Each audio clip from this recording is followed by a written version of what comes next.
You're listening to the Discussing the Resilient podcast, hosted by Aiden Smalley and William Reid, a competitive 40k podcast for the servants of Nurgle and the fallen 14th Legion. Tactics, meta-analysis, and all things Death Guard.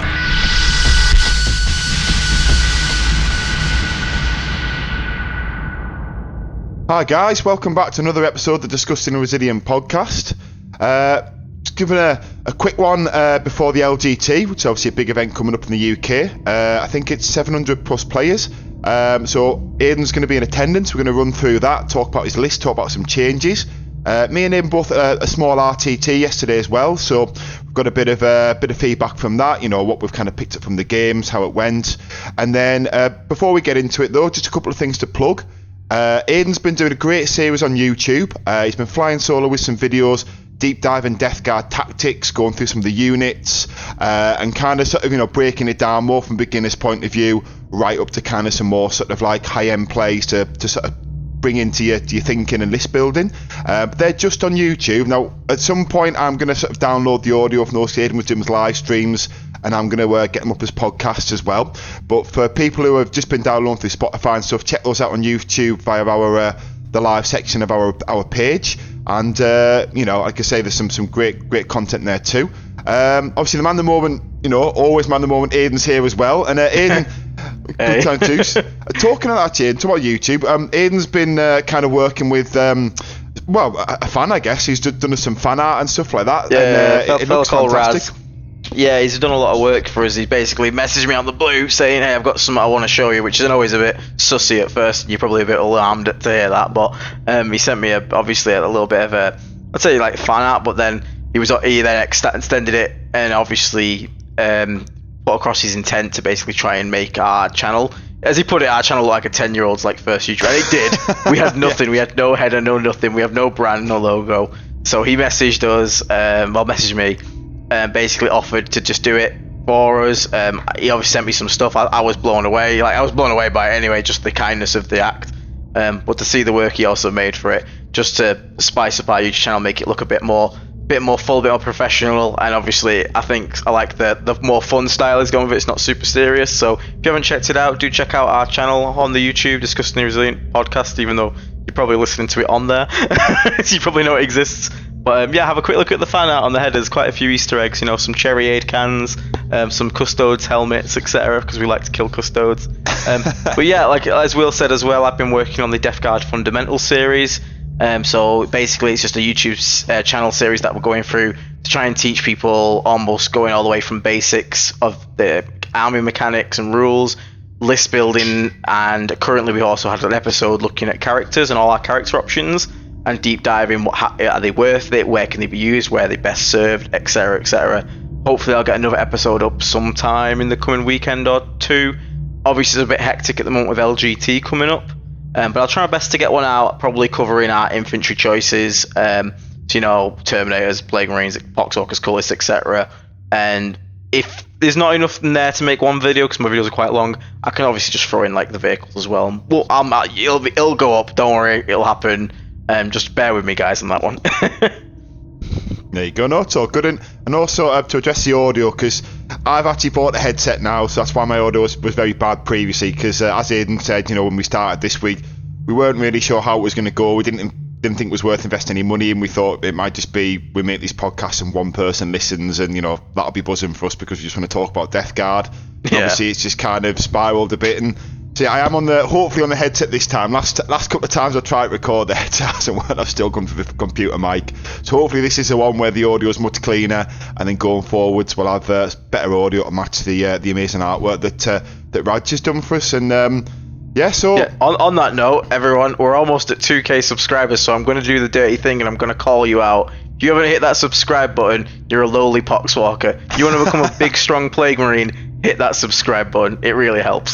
There you go, guys. Yeah, if you want to elevate from being a poxwalker like me, being a Plague Marine like Aiden, then hit that subscribe button. And also, I suppose that links nice to another thing actually that we've got coming. Me and Aiden had talked about this, but also, people who watch other channels, I'm sure, like Auspex Tactics and stuff like that, and they'll see the sponsored by Element Games. We're soon going to be sponsored by Element Games as well. We're going to get an affiliate link, so when people are buying the hobby stuff, Yeah, they'll be able to buy it through our link, and it'll only be a few pennies, but it'll go towards helping support the channel, and maybe get Aiden out to more events and things like that as he's sort of chasing that sort of top faction ranking and things. So that's something we've got coming soon too. So we'll have more about that as we get the info. But I don't know where to start, Aiden. I mean, should we go and talk about what happened yesterday with the RTT, or should we sort of talk broadly about the meta and how the other sort of factions have changed? 'Cause I know you deep dive on YouTube, how the ban state split affected Death Guard specifically, but we haven't really talked about how that's linked to other factions and how Death Guard kind of compete differently against them. Where do you think is a good place to start? It's a good question. I think we should go through the RTT first, because at the RTT we saw a lot of different factions, including a fair bit of Death Guard, won't lie. Most popular faction at the RTT, but it was cool to see not just Eldar and Genestealer cults. And I think obviously once we talked about the RTT, then we can come back full circle and talk about the fact that people seem to be playing their armies a bit more, having a bit more fun with them. Shout out to Death Guard going 3-0 at the RTT as well. It wasn't me or Aiden. Yeah, it wasn't me or Will. It was it's Craig, I think it is, who's known as Zito on the Nurgle's Mansion Discord. I am super buzzing for him. He's been a fan of our videos, fan of the podcast. Always talk to him on Discord, etc. He only came because I told him about it, and he was like, "Oh, I can get to that." And he managed to go through. It's his first ever event, like podium. I'm super buzzing for the guy, and well played, teammate. You probably deserve that one. Well done. Yeah, he's a lovely guy as well. He's lovely, absolutely lovely. And to see Death Guard on a podium is a win, even if it's not me or you. We're happy to. We made this channel because we wanted to help people learn to play Death Guard and get better at Death Guard. So seeing Death Guard success stories, I'm not saying that's because of us, but just to see Death Guard doing well is just nice. Well, it's definitely not because of me. Like I say, my RTT did not go too well, and it's kind of given me some ideas of stuff for me to sort of talk about on the podcast, and maybe run a little sort of one-man season, breaking away from what Aiden's been doing with the sort of fundamentals, and talking about kind of like how to become a better player. Going from like a 2-1 player on RTT to pushing for a 3-0 or a 3-2 or 4-1 player. Kind of trying to match what Aiden does, and kind of because I only won one game yesterday. There was a little bit of unluck in there, and there was also a very silly mistake in one of my games, which we'll get to when we'll take our turns. But obviously, a lot of the people listening to us will be more like myself. I perform better than average once I've sort of into an edition and I've got my head around all the rules. But I'm sure there's a lot of people going through my learning curve as well. So that's something that I might try and sort of expand on, and the mistakes I'm making, kind of try and highlight them to other people so they can hopefully avoid making them themselves. And also how you don't get like demoralized about it. Like some people feel like being like stuck at 2-1's a bad thing, but it's not. Like you still had a blast yesterday, I'm sure, even going 1-2. You couldn't hit the nail on the head any better. And like I said, it was one of the things I wanted to sort of, we're maybe doing a couple of solo episodes talking more about my events when I don't do as well, and how I came afterwards, where I went wrong, and talk through some sort of like some things to sort of help people with that, because there's been times where I've got one story that always haunts me, where I should have gone 4-1 at an event and I really threw it in the last, and it haunted me. I spent the whole week in like head in hands, like, why am I such an idiot? But then yesterday, I made a mistake, and I came home and I thought, it's just a game, it's a laugh. I had a great time, got to spend time with Aiden, got to spend time with the other sort of people from the local crew. Mikey from Hellstorm is a friend as well, got to play against him for the first time, not just talk to him. So it was a great event, even though I didn't get the result I wanted, and I think that's an important thing that we also want to bring forth with the podcast. Yeah, and don't worry, we both made a very stupid mistake yesterday, so we'll get onto that as we go into it. But and I think another thing to also bear in mind is Will went 1-2, but Will's also doing he's trying at the moment to basically go away from the normal list, if that makes sense. Will's doing a lot of experimental stuff, because it's good to chat about, it's good to content, but you don't want to hear us constantly being like PPC, Morty, LOV, rinse, repeat, etc, etc. So Will went out there with no Morty, for example. We'll get into the list obviously, but just a quick summary. It's like no Morty, lots of tanks, allies, etc. And he's trying out these weird wacky thing. I think we should make a weird Will's wacky list playlist. Will's wacky list of the week. God, there's been some ones who've gone in the WhatsApp after, not the WhatsApp app, the Battle Scribe app today. I've got one where starting to spam predators, just thinking like, 2 One Predator seems to be good. 2 Predators I'm not sure about, but maybe it's because I need 3. So But you never know. But it's good. It's good to experiment. Like don't like I always say to people I say in all my videos, experiment. Don't just take my list, because sometimes like someone's list can be strong, but it just doesn't suit you as a player. So like so experiment, find what works for you, have fun. That's what Will is doing. Will is literally going out there, going to these little events and stuff, knowing he's probably taking a suboptimal list, but there's that chance that it might like overperform his expectations, and he might have found a little niche for himself there, which is quite cool. And it's good. It's just good. It's good talking points, and it stops us getting too narrow-minded in the codex of being like a one build army. Because I don't think we are. I think the changes right now have really opened up our builds, which is very cool to see. I mean, talking about that, I haven't had a chance to deep dive the list yet, but I saw the All-Spec Tactics video yesterday, I think, where he picked an army from every faction, and the Death Guard one was not what I expected, but I quite liked that. I liked that it was someone trying something different, and apparently there was also a 60 Plague Marine and Rhino list that went forward at the weekend. I had a couple of messages about that. Trimble. Fucking Trimble at it again. He's not running 30 Shield Guard, he's running 60 fucking Plague Marines. There you go. So there's some mad dogs out there testing things. But yeah, as Aiden said, I think this is the time to be testing stuff. And you know, my example is just a question. It's not an answer. And the answer is Morty probably is as auto-include as he looks when you see his points. But I was thinking, well, it's still 325 points, you know, it's 2 Predators and a Sorcerer, near enough. Is that better? More stuff, you know, like it's kind of, that's what I want to test and what I want to try before I fall back on the list that I first wrote with 3 Plague Burst Callers, Morty. It's similar to Aiden's and everyone else's with a few little tweaks that I like for me. But before I sort of fall back on that, I want to sort of try out some weird and wacky things and just make sure that there's nothing that's kind of strong or overlooked. So, you know, I think that's, you know, and I'm having some fun with it, to be fair, as well, which is a nice thing to do as well. And obviously, you know, anyone who is listening on YouTube who wants to sort of post a list in the comments below, show us your weird and wacky list. I'm down for it. But I suppose let's talk about the RTT from yesterday, Ian. So I suppose you go first, because you did a bit better than me. So yours, you know, mine won't take very long to run through. Yeah, so I ended up going 2-1 in this RTT, which I was a little gutted about, but when we get to why we potentially lost, it made me feel a bit better. Again, it's also expectations. Like, I feel like a lot of pressure at the moment without the channel. Just joining Vanguard Tactics, I felt like I had to go 3-0, and when I first didn't, I was really down and upset, but then afterwards it's like, yo, just chill out, it's just a game. Like, also, I'll interject there as well before I go. Aiden will get to it, and I won't do any spoilers to who it was. We've already mentioned his name. He did lose to a very good player who normally podiums at events when he's there. The only people who beat him normally are the England UKTC guys, sorry, WTC guys. So there was also no shame in the result as well. I think when with the win path, that the pairing that you had, I think everyone looked at the people who were there. We knew it was going to be you, the person who beat you, or Dave Irwin, probably the three on the podium, unless you knocked each other out. And unfortunately, one of you did knock the other one out.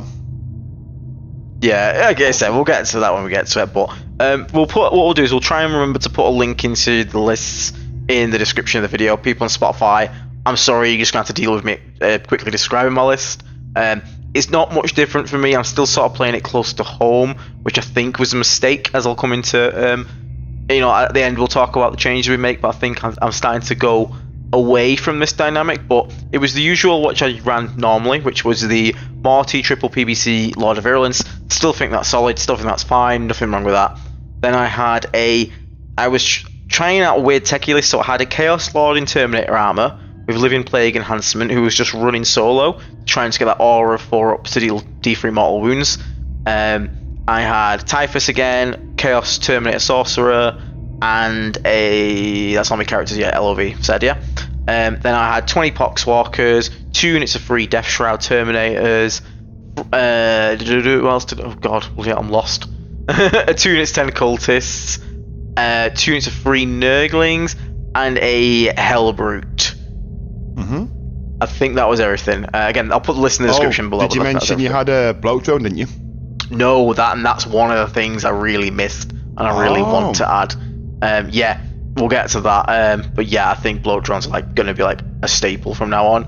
But yeah, so basically it was the core list that I took to Leeds, went 4-1 with. Also the list that went 5-0 at GT with a Hellbrute and a Terminator Lord, basically with the enhancement. Oh, I put an extra enhancement Lord of Virulence just got spare points for +1 attack, +1 strength, because, you have 10 points spare or whatever it was, for it on. Yeah, so yeah, my round 1 I went into, unfortunately for him, his first ever tournament, his first ever game, and he's playing Space Wolves. So in this game, and the good thing is we had to talk about what contagions we decided to pick. Now against Space Wolves, a lot of people would probably assume I took -1 weapon skill, -1 ballistic skill, but I have this theory of my list because I don't have any big bricks of units like 6-man Death Shroud Terminators. They're not super hard to kill, so it turns out, Will, that yeah, you can give stuff -2 to hit, etc. like that, and it can deal a bit of damage to you, but nowhere near what it would normally deal. But you know what else stops them dealing damage, Will? If they're just fucking dead. So we took -1 save. The fella was pretty aggressive at first, more so than I expected. Again, this is me not having practice games in a while. Especially I don't really play against Space Marines that much, weirdly. Now they're also back in force. Again, it was so nice to see the spread of armies at this event, even if there was like a lot of Death Guard. But I completely forgot Devastator Doctrine lets you advance and shoot all your guns, so I did a lot of cock up, so I'm glad I had this RTT out of the way before LGT. I got some of my Nurglings. I was measured out to be safe from some Flamestorm aggressors, and then I completely forgot they could advance and shoot with the Dev Doctrine, so then they got roasted. I had all my cultists basically die. It was funny, I scout moved my cultists turn 1 to be like in a position where the Redemptor Dreadnought couldn't get an angle on him, and the TO walked over and was like, oh, by the way, all the terrain's set up wrong, this building's supposed to be here, moved it to the right, and now my cultists just sat in the fucking open. I looked at my opponent, I was like, can I just scooch behind there? He was like, yeah, sure thing. It was just funny. I was like, this is an issue. He let me, but yeah, so it was fine, but it was just funny. I was like, that was funny. But yeah, he went very aggressive. He came at me quite quick. He had 10 Hounds of Morkai with a Phobos Librarian in reserve. Do you know what these fuckers can do? I have no idea. I've never played Space Wolves in this edition at all. These things are wild as fuck, and I don't know why. Because they're Reavers. You know a Special Reaver, the one that always gets memed on. Yeah, Special Space Wolf Reaver. So the only thing that's weird about them is they have a 6-up invulnerable, and it's a 4-up invulnerable against psychic attacks, which is cute. Okay. But they have 4 attacks each with the little knives. That's strength 4, AP 0, 1 damage, yeah? However, it has dev wounds, okay? So 4 attacks per guy, so it's 40 attacks, and it's anti-psycho 4+. Oh, they didn't go to Morty, did they? No, because thank fuck he told me about it. I made sure it didn't go to fucking... But yeah, on average, with oaths up, that will deal 30 mortal wounds to Morty. Jesus. What the fuck? That's insane. And the Phobos Librarian gives him lone op, so what he did is he rapid ingressed them 12 inches away from me, just over 12, so I can't shoot them at all because of lone op, and then he obviously just moves in and charges in his turn, which is really cool. I was like, that is such a clever use for a weird little niche unit. But imagine that goes into like your Death Shroud with the Terminator Sorcerer. They have the Psychic keyword. You get to all the walls, obliterate them. To the whole... God, I hadn't thought about that. Yeah. So that's a really good thing for this game. You know, exactly why we do this podcast. So guys, if you're playing against Space Wolves and you see that unit, don't attach your Sorcerer to the Death Shrouds, I think is the... Because I mean, even without the anti-psycho 4+, it's still 40 attacks with dev wounds. And Oaths of Moment giving him full rerolls. You're not... okay. Yeah, I mean, with the Oaths of Moment... It's not the worst. Exactly. Yeah. He picked up my free Death Shroud and my Lord of Virulence with them. Proper took me by surprise. Don't worry, I repaid the favour and wiped them instantly, but I was like, you little bastard. Because this wasn't expecting it at all. I didn't realise they had dev wounds, so it's my own fault for not asking. Again, if you're unsure about your opponent's army, don't assume that it's a harmless unit. If it's a weird unit, they've probably included it for a reason. Always ask. I learnt myself. So he brought forward, he had Blade Guard veterans with Ragnar, something Black Mane. Yeah, Ragnar, yeah. He lets them advance and charge, and again, I should have asked, didn't ask, idiot. So I got my cultist charge turn 1, which is again alright. You know, if he wants to charge that with that, I can just return it and trade it, that's fine. And he had a big unit of 6 Thunderwolf Cavalry with a Wolf Lord on the other flank. So on turn 1, I've got Flamestorm Aggressors, Eradicators, Ragnar and his cronies, 7 Thunderwolves on the right, and he has a drop pod with 4 multi-melters in it, which hasn't come down because I screened that out with Nurgling Infiltrators and obviously Cultist Scout move, so he couldn't get an angle on me turn 1. But I was a bit upset to lose all my Cultists because I wasn't expecting all this movement and this how fast it could go. Because I wasn't expecting advance and shoot, I wasn't expecting advance and charge. Again, the Redemptor got an angle because I measured it and forgot it can advance and shoot. So then he advanced it, got a 6, then got the angle and killed the other squad. So I was really rookie mistakes here. So like, I'm so glad I got this out of the way. However, my turn comes back. Turns out -1 save is nasty. It's really nasty. So I had and this is sort of risky. I had a Hellbrute in reserves, all my Terminators in Deep Strike. So I didn't have actually much on the field. I had Morty, Predator, and the Plague Bus Crawls basically now. Oh, and Typhus and 20 Poxwalkers. So Typhus and the 20 Poxwalkers went to go and fight the Thunderwolves because if I charge them, they don't get +1 damage. They get +1 damage on the charge, which makes them all damage 2, which into Poxwalker is obviously very bad for me because the Feel No Pain basically gets negated. Whereas if they damage 1, the Feel No Pain is actually quite strong.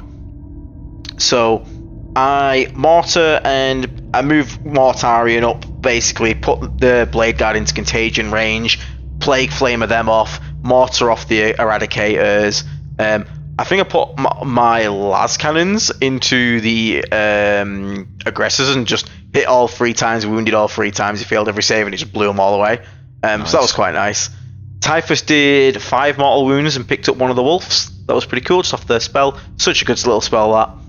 They charged into them, and then I popped the exploding 6s strat on the Poxwalkers because I got a full unit of Poxwalkers plus Typhus on the charge. They're all -1 saves, so they're all on their invuln anyway, because only 3 up saves the wolves.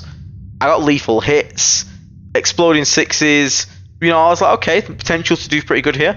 So I had 40 attacks off the Poxwalkers, then plus Typhus is 5. I rolled 2 6s. Oh, yeah, I don't know how. I rolled a lot of hits though, like a lot of 5s, yeah. but no lethals either. So that entire thing, and then Typhus swung with his 5, got no 6s again, but he hit them all, and then he's wounded on 2s, and I rolled 3 1s. So I was like, great. So I only ended up killing 1 wolf from all that, which is bad. Mate. Now the wolf swung back. Now he didn't kill much actually, because obviously Typhus is -1 to hit for his unit, and dropping him to 1 damage really helped, you know, keep the Poxwalkers to feel no pain. And so I was like, okay, that's not the worst. If they have a long drawn out battle, then sure, that's fine. But not real. Like, don't worry, I killed the Eradicators, killed Ragnar. Well, I didn't kill Ragnar. I killed all his Blade Guard, and I killed the aggressors. So I wasn't too bad. I had Ragnar near my lines. I had Thunderwolves fighting Typhus and the Poxwalkers. It's a very aggressive turn 1 start this, and my PBCs and all that were fine. There's a drop pod about to come in. However, if he drop pods down, I've got it so that basically the guys inside will be flamed if they try to get, you know, within 9. And then I kind of just had to eat it at this point. So the Predator was up front. It's the least valuable thing in this matchup because I'm not really asked about the Redemptor too much. Like, it is what it is. But if I just kill all the infantry, then we win. So his turn 2 comes along. He falls back. He does another Doctrine tactical one, which lets him fall back, shoot and charge, which sucks because now the Thunderwolves can disengage, charge back in with damage 2. Again, my dumb ass for not asking stuff. The drop pod comes down with the multi-melters.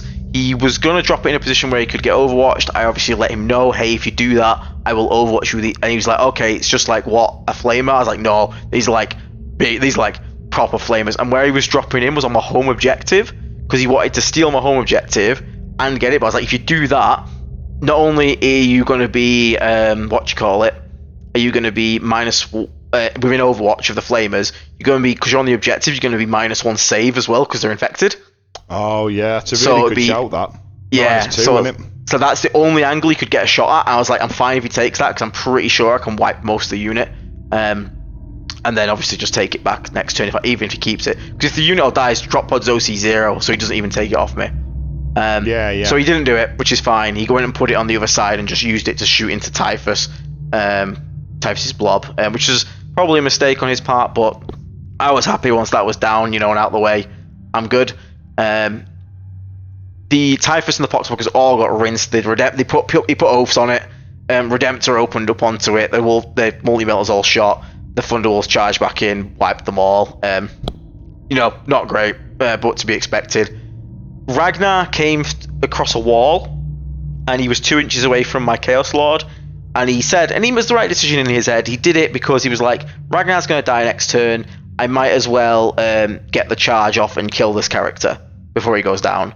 He also had a unit of 10 Wolf Guard Terminators with Thunderhammer Storm Shields, and they all dropped on the very middle point with Njal, so they've all got stealth as well. So that's a big brick of 10 Thunderhammer Storm Shield Terminators. So with Ragnar a 2-inch charge away from my Chaos Lord, I actually rapid ingressed my Lord of Virulence and free Death Shroud right within Overwatching range. So now when he went for that charge, I'll just pick him up.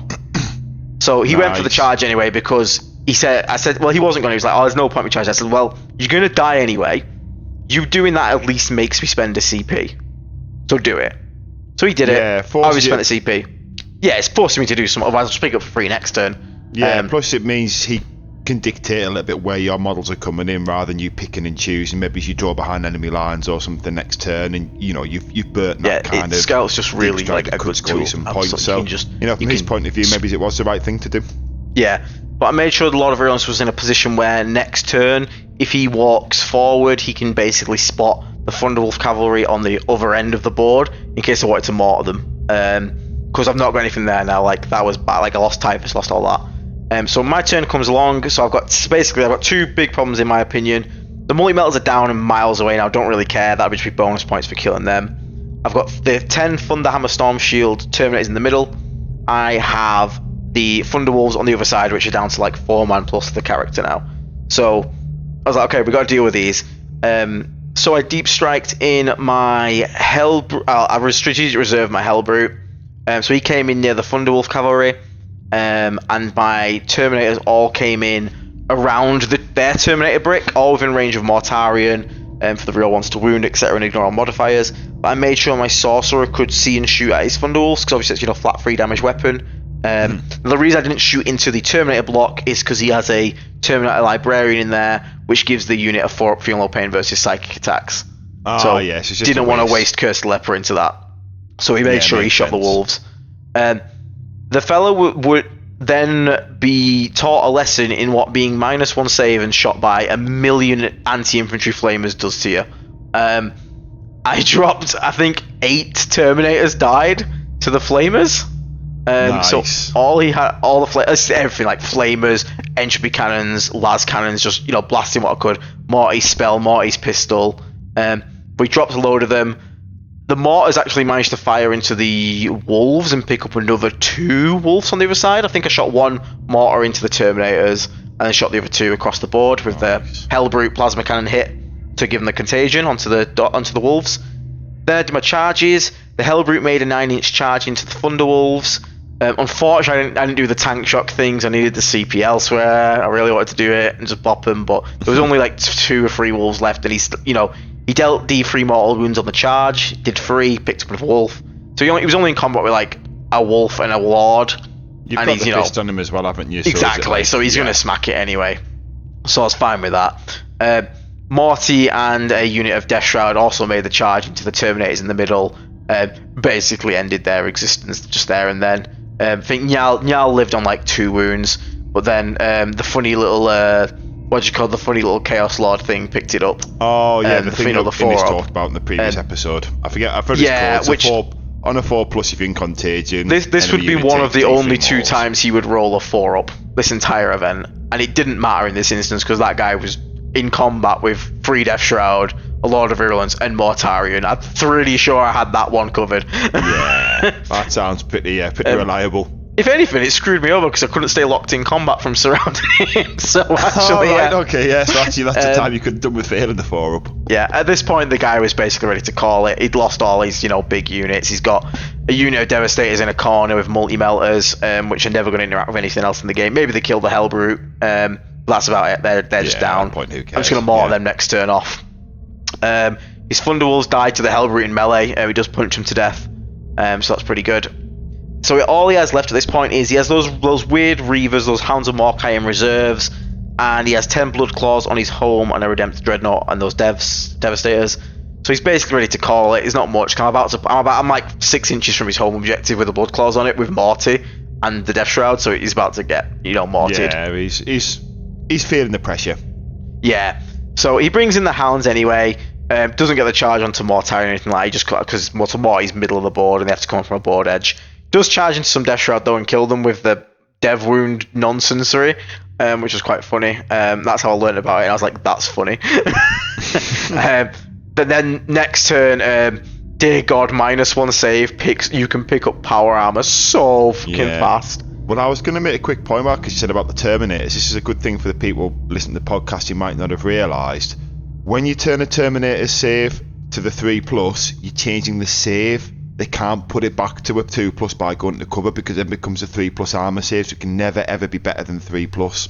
Yeah, so if you shoot with like 8. And it works because like the Havoc launcher and the combi bolter on the Predator, they're shooting in an AP0. He's not getting back to a 2+ even with a cover because of that rule. So like they managed to get more little chip damage in here and there. The Death Shroud gauntlets, with AP0, again, you're stuck at a 3. I mean, they ignore cover anyway, but you know what I'm trying to say. It just helps, doesn't it? Because it's one of these things where people will accidentally play it wrong because they think it's adding an extra AP, but it's not. You're reversing their save by 1, so their save goes from 2 to 3, and then the rule of having a 3+ save kicks in about how a unit with a 3+ save can never improve it to beyond 3. So it's a really important thing to sort of to know, and why that contagion against armies like Custodes, Grey Knights, Space Marine Terminus, anything with a 2+ save, why it's a particularly important rule. Yeah, so like I said, we picked up the Hounds of Mordkai with just like a million. Again, the Plague Burst Crawler Flamers and the Mortars are just horrendous. They all just drove in the 12 to ignore the lone op, sprayed it, mortared it away. Morty then was basically just ready to go his back point, and the guy was just like, we can just talk it through, so we just did. So that was that. But so yeah, again, I feel a bit bad for him. It's obviously his first ever event, his first ever game. But I did cock up a bit, like the deployment at the start. I cocked up, I didn't realise how fast he could go, how aggressive he could get. But at the same time, like as much as it was a cock up for me to just throw those units away, it wasn't a cock up in terms of the trade, because then he lost all that stuff for like effectively some cultists. But he's new to the game. He's learning. It's hopefully he still managed to enjoy himself a bit. And I hope his next games for him were a bit more of a a game in it. But yeah, it was still fun. Great guy. Bought him a drink afterwards and whatnot to make sure he didn't have any feels bad about it. But yeah, that was my game 1. What did you have for game 1, mate? I played against Black Templars. Played against a local lad. It's a nice lad. So I suppose I better run through my list, I guess. So my list is a bit wacky. It's 3 Plague Burst Crawlers. Wacky Will. Yeah, Wacky Will. Yeah, 3 Plague Burst Crawlers. 2 Predator Destructors. The one with the auto cannon that hurts infantry with flat 3 damage. I really want to try them out. Yeah, I mean, I think if you're doing 2, I think it makes sense to do them, because then you've got 4 last cannons, and then you can get the utility from the. You've not just got 2 profiles that only kill vehicles. Was my thinking behind them. Then I've got 3 knights, 2 brigands, 2 shooty ones, and then 1 carnivore. I actually prefer the carnivore, to be honest. When we cut to the end, we do some things. I'm really high on the carnivore. I think he's got a really good role in Death Guard. Then I had 4 squads of 5 Plague Marines. The loadouts were the champion with the classic heavy plague weapon and plasma gun. Yep. A guy with the plasma gun. A guy with the same. I forget what the flames are called. 'Cause there's 2 options you can put on Plague Marines. The same one that you can put on a Plague Burst Crawler. Oh, Plague Spew. Yeah, Belcher's the small one. Spew is the big one. Yeah. So one Plague Spewer, and then 2 with the heavy plague weapons. The idea being, if you can put two in a Rhino, the Rhino becomes a pseudo bloat drum, because you can use the fire index to get to do the auto hit and flame weapons, and obviously it's good for Overwatch. Plasma guns are just useful because the reality is with Plague Marines, they're a trading unit. They don't hit very hard. They hit hard, but they only really kill other infantry. So a lot of times I found I was just standing on the edge of objectives just for the OC points. I didn't want to actually engage what was on there if it was a tougher unit. So having the plasma guns just meant, and some shootmen. All you use guns to kill troop equivalent. So if you can kill intercessors, you're all right. Exactly. But don't go trying to fight like Terminators. Like I said, just stand on the edge of the There's a very good use for them, that, because obviously the OC, just use them for the OC at that point. If it is an intercessor unit, engage it. But if it's like you said, Terminator there, just use your OC and just take it by that way. Exactly, yeah, that was exactly the thinking. So I had the 4 Scud to 5 Plague Marines, 2 Rhinos to put them in. Always start at 2 in a Rhino just to fling them out, get the extra movement to get on midfield. I really missed my Rhino, I won't lie. Yeah, and the more I played, I think, I don't know, there's definitely, you know, depends on your archetype, but I think Plague Marines and Rhino, I think it probably is back, to be honest, because the Rhino then can run off and do objectives and stuff and sort of go and screen things and do tank shock, and also has a couple of OC, so the Rhinos themselves were quite good. Then I had Typhus on his own, a Lord of Virulence on his own, and then the Banner guy to do the plant the banner to spread the contagion. And then 2 units of Nurglings. There might have been some other stuff in there as well, but and then 3 Plague Burst Crawlers with the Entropy Cannons. Now the Entropy Cannons in this list were a massive disaster. I had Entropy Cannons, for me, they just can't roll. So I get in the game itself. So the game was summed up by, it was kind of like a shooty one, so in the middle. I won't go in as deep to Aiden because, you know, obviously it's not as important to my games as such. So we started out where I got ahead on the primary. I did well on the cards. So his list was he had three Dreadnoughts, 3 sort of Redemptors with the Fist and Plasma Gun, then 1 with the Las Cannon and the Rocket, the new one that's in the starter box, and then some sort of like Terminators and, you know, other just sort of infantry used to run around the board. The Plague Burst Crawler Mortars without Morty and a Lord of Virulence. A Lord of Virulence helps, by the way, so once it came out and could see the Lord of Virulence really helped. But without Morty or the Lord of Virulence, I really would probably say to people, don't run Plague Burst Crawlers, especially with the Entropy Cannons, because the Mortar isn't reliable enough. You need those 2 buffs to justify them being there as points-wise. I found this out in a couple of games. It was my sort of takeaway from it. Because the Entropy Cannons just didn't miss. It was summarised by, there was one point in the game where I had to bring it down, I think. And so I lined up 2 Predators, 3 Plague Burst Crawlers, all of which had all their guns in range, and Typhus as well. At the end of everything shooting, including Typhus, the full wound Dreadnought with no invuln, that also was in Contagion with -1 toughness and -1 armor save. Still had 5 wounds left. I couldn't believe I rolled so many 1s and 2s. It was one of those things, right? Yeah, it was one of those games, but without going into too much detail, I did pull out the win. It was a close win, but it was, you know, it was a good one. I managed to overcome the bad dice, which was the important bit. And the guy played against a lovely game. I think I won by about 7 points, and it was good. You know, like I say, there's no point in me going sort of deep into it, because someone who's gone 1 and 3 at an event, you're not going to learn a huge amount from me sort of going through and that. I mean, the takeaways though really were just that the Plague Marines are really good. The way they sort of like fought. Yeah, tell us about the units that did well. Like, I want to hear about this Carnivore. So the Carnivore, in most games I've run him, has been an MVP. The reason he's so good is because he's a sweeper unit. So if anyone follows sports, say rugby for example, rugby's a really good example. If anyone knows what the fullback in rugby is, a number 15, the Carnivore, I've been running him as a number 15. So he basically sweeps my back line. So the Plague Marines push forward onto objectives. I don't expect them to live, but if someone does come and clear them, the Carnivore's there as a counter charge to just go and smash, because he hits harder than Mortarion, he's really reliable, and he's 8 OC and he moves 14. So even when he has a jink past the wall, he's really good. And you've also got to play where in some matchups you can put him near enough on the line or just behind the corner, put the 2 Predators behind him, pop him out, just run him towards, you know, like an objective in their half of the board. And then knowing that if they pop something out to kill him, unless it's out of line of sight, the 2 Predators can pop out and then kind of like shoot down the line, so you get a trade on him, and it kind of forces people to have to sort of think about something. And with it being a heavy armour skew, shooting the Carnivore, maybe a Rhino on the other side of the board is pushing to where it needs to be. So I found it was really good. And then the Brigands go really well with the Banner guy, so making the 12-inch aura, I think it's been touched on other podcasts, but because you're reducing the armour save, it stacks with Brigands, which Brigands have got a rule where they shoot the nearest viable target, they get an extra AP on all their weapons. So with reducing -1 armour and them getting extra AP for shooting the nearest target, all of a sudden their chain gun, which is AP 1, which is still good, goes to AP 3. It's a lot better when it's AP 3. Yeah, and also it's basically 1 damage plasma gun at that point with like how many shots? 12 12 shots, hitting on 2s. Hell. It's mental. Like I say, even the top rockets got 1 AP at -1 armor. So if you shoot something you can see, and then a lot of times a melter, then if they don't have an invuln, the melter's got enough AP to just go clean through it. Yeah, because that'll be, oh god, what's that going to be? That's going to be like AP6 equivalent. Fucking hell. So yeah, even a 2-up armor save unit like a Land Raider with cover goes clean through. That's wild. And then if you're in within melter range, you get +4 on the melter.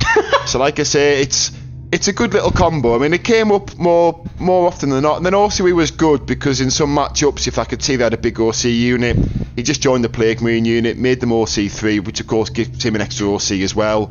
So it means they go to, I think, 12. I think it's 14, is it? Oh no, they'll go to, it's 15 plus his 2. 17. So yeah, 17. Yeah, so it was a good tech piece. I quite liked him. Typhus being on his own, he's fine. Do you know what I mean? He's fine being on his own as much as he's good being attached to a squad. Lord of Virulence, it was all right because the Plague Burst Crawlers. Because the way I was using them, the Lord of Virulence wasn't as important. Like, I really missed not putting the spitters on them because there was times when I wanted to push them onto a mid-board, put the OC on it, and then just try and clear stuff, it. Yeah, and as we talked about there with my attempt to kill Killer Redemptor Dreadnought with probably about 900 points worth of stuff, maybe it's even more, and to not even half it, not even putting it in the bottom bracket was a bit depressing. But that was just a bad roll, you know what happens. Like I rolled one of the melters, hitting on 2s, rolled a 1. I thought I'd slow rolled them, so I CP'd it, another 1, rolled the second one, and rolled another 1, and I was like, oh, here we go. So, but great game, really good guy. And like I say, so in my list, I'll talk through it like that, but the list on the whole was fine at this point. I was quite happy with it. It was lots of armour. It was a bit of a stats check, even though you had the plasmas, which were had -3 AP, I think, and flat 3 damage. They were still wounding me on 5, so he was struggling to get through my army. So yeah, it was, I was quite happy with it at this stage. I felt like I'd made some misplays and had some unlucky dice, but I'd still got out the win, and I was happy with that. So going into round 2 then, shall I run into my round 2, Aiden, or do you want to go into yours? Yeah, first? You can do yours, man. Yeah, so my one's a bit of a quick. So I played Mikey from Hellstorm. He was an absolute wanker. No, Mikey's lovely, by the way. Like I said, I knew Mikey before. I knew Mikey before Hellstorm was even a thing. To be fair, so maybe Hellstorm was a thing, but it wasn't what it is now. So he's a friend. He's someone I message every now and again on Facebook. We've got an in-joke about some second-hand McDonald's being sold at a certain large UK event. If anyone was there and knows what we're talking about, then they'll know. If not, I won't say any more. But yeah, so playing against Mikey was really good. Now this is where I made a massive fuck up. Now Mikey would have let me have the take back, but the take back, because it would have where we were. So basically what happened was I deployed my army. I was playing against Grey Knights. Now I'll let Aiden run through Grey Knights and how they're a tough matchup for Death Guard, because he also played Mikey. And they're fucking bullshit.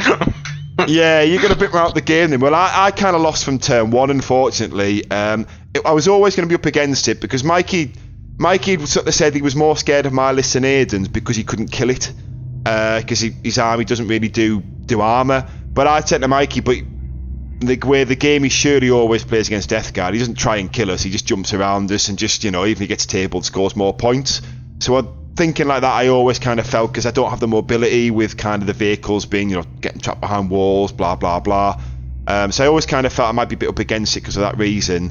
So then I drew, is it Storm Hostile Objective? Yeah, it is.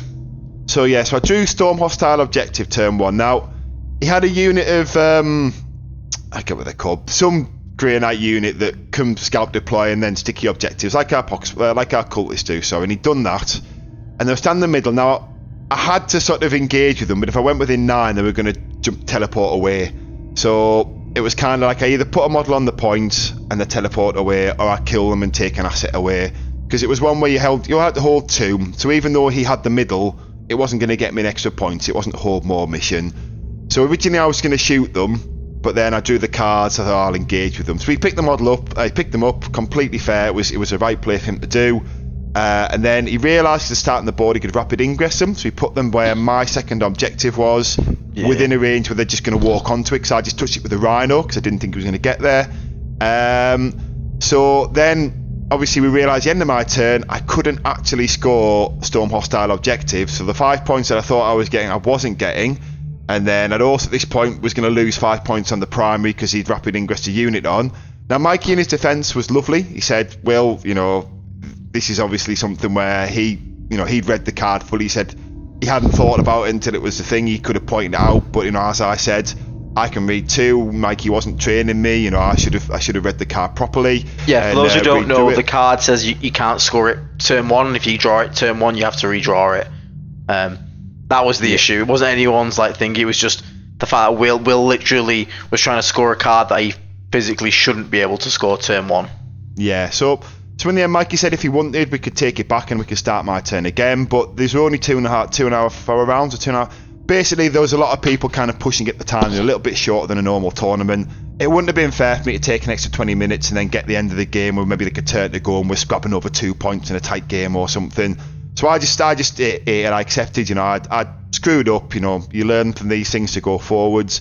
But at this point, I'd lost the 5 points I thought I was scoring. So he let me draw again. I think I draw hold his objective, which wasn't going to happen. So I was 5 points down, and then he took 5 points off me on my primary. Then I started scoring 5s instead of 10s.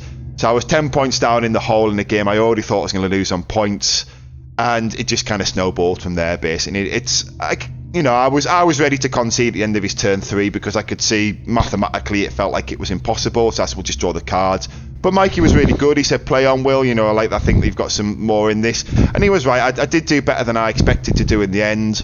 But I was in a hole and I couldn't play out of it, basically. So, that was a mistake on my part. And, one of the reasons, why I was saying about, I might do a little side series, a couple of sort of ones where I just talk about my mistakes and kind of how to overcome them, and kind of maybe talk about some of the basics of just 10th edition. Maybe even just sit and read through the cards, talk about how you build a list and put them in, really basic stuff, which as you can see I need to brush up on, because I think I would have lost anyway. So I'm not going to sort of say the card screwed me or my mistake did, but there was a couple of the things that happened in the game, rules, interactions that I was questioning that I thought were right that turned out to be wrong. So it just made me realise that I've got a good grasp of 10th. I haven't quite grasped it as well as I thought I do. Was what I sort of took away from that game. But enough about that, because like I say, as you can hear, I was a 10-point deficit down. I already thought I was going to lose on points, and then there wasn't really much more to run from that point. It felt like I'd screwed up to a point where I didn't think I could come out of it, basically. So what about your second game, Aiden? How did yours go? So I got paired against Mechanized Sisters, which was not one I wanted to see, given I don't have the most anti-tank. When I saw his list, it was a unit of Battle Sisters, a unit of Dominion. We'll get to the meat and potatoes of it. A Canoness, a Caladius Assassin, which please God nerf it. I'm so sick of dealing with that bullshit. I'm sick of him. It's in every list. It's so annoying. It's like, I've got Vect and Loan Up, and Loan Up is bullshit, especially for us as Chaos and Death Guard especially. We just can't get Loan Up. It just doesn't exist. So it's like playing against it all the time is super frustrating. But I digress. So we had one of them. Canoness, the 10 unit of Dominion Squad, a 10 unit of Battle Sisters, 2 units of 5 Retributors of Multi-Melters, and then the holes. We had 3 Exorcists.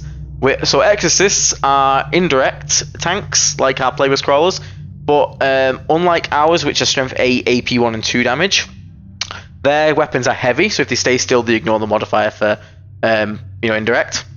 They're strength 10, AP 2 and D6 damage, with D6 plus 2 shots. So a lot scarier than a Plagueburst Crawler, in a way. Anyway, I still feel like Plagueburst Crawlers are nasty. But these ones are also quite brutal as well. The missiles hit really fucking hard. Strength 10, AP2, D6 damage is a lot of potential damage. So then there's also 2 Castigators, which is their battle tank Predator variant, with the battle cannon on top, which is a strength 10, AP1 flat 3 damage, but theirs gets ignores cover, which is quite scary, especially on an AP1 weapon. Ignores cover is very important to have. So, that is a little spooky. Then we had 2 Immolators, to carry around, multiple units in, and then a Rhino as well, and 10 Repentia to go inside the Rhino. So it is 3, 2, 1, and 2 more. It's like 8 hulls or something like that. He's kind of playing a similar skew what I was trying to do with Death Guard. He's obviously testing the same lots of vehicles. So that was a problem, and the indirect, obviously, I got a taste of my own medicine on that one. That kind of hurt quite a lot. So turn 1 happened, and he got first turn. He got to the one where you have to take the middle. Is it area denial? Yeah, area denial. I think so. Yeah, that's when you've got to clear the middle and then have a model yourself standing there, isn't it? Yeah. Now all these games, I was really struggling. You have 2 objectives sort of near your side of the board. I really struggled to get to my flank, even with the cultist and the scout, because I went second every single game. So the problem was, on the terrain, I could never scout to get into cover to be safe from shooting, so I always had to scout backwards. But then it took me 2 turns to get to an objective. That's where this is kind of where I really wish I had a bloat drone that could just like fly over there and just be like, yeah, I move 10, I can advance up to D6. So and obviously the problem is like cultists being out in the open got picked up by literally like anything that remotely looks at them. Like the heavy bolters from these castigator tanks just picked them up, like gone. Or flamers, hand flames off. Oh yeah, he had 3 units of jetpack ladies with hand flamers and whatnot as well. Oh yeah. They're very annoying. So I just wish I had like a bloat drone. This is, again, we'll talk to changes later, but this is where this kind of feeling comes from. Okay. But he moved a Rhino. He moved a Rhino into the middle with the Repentia in it to get area denial.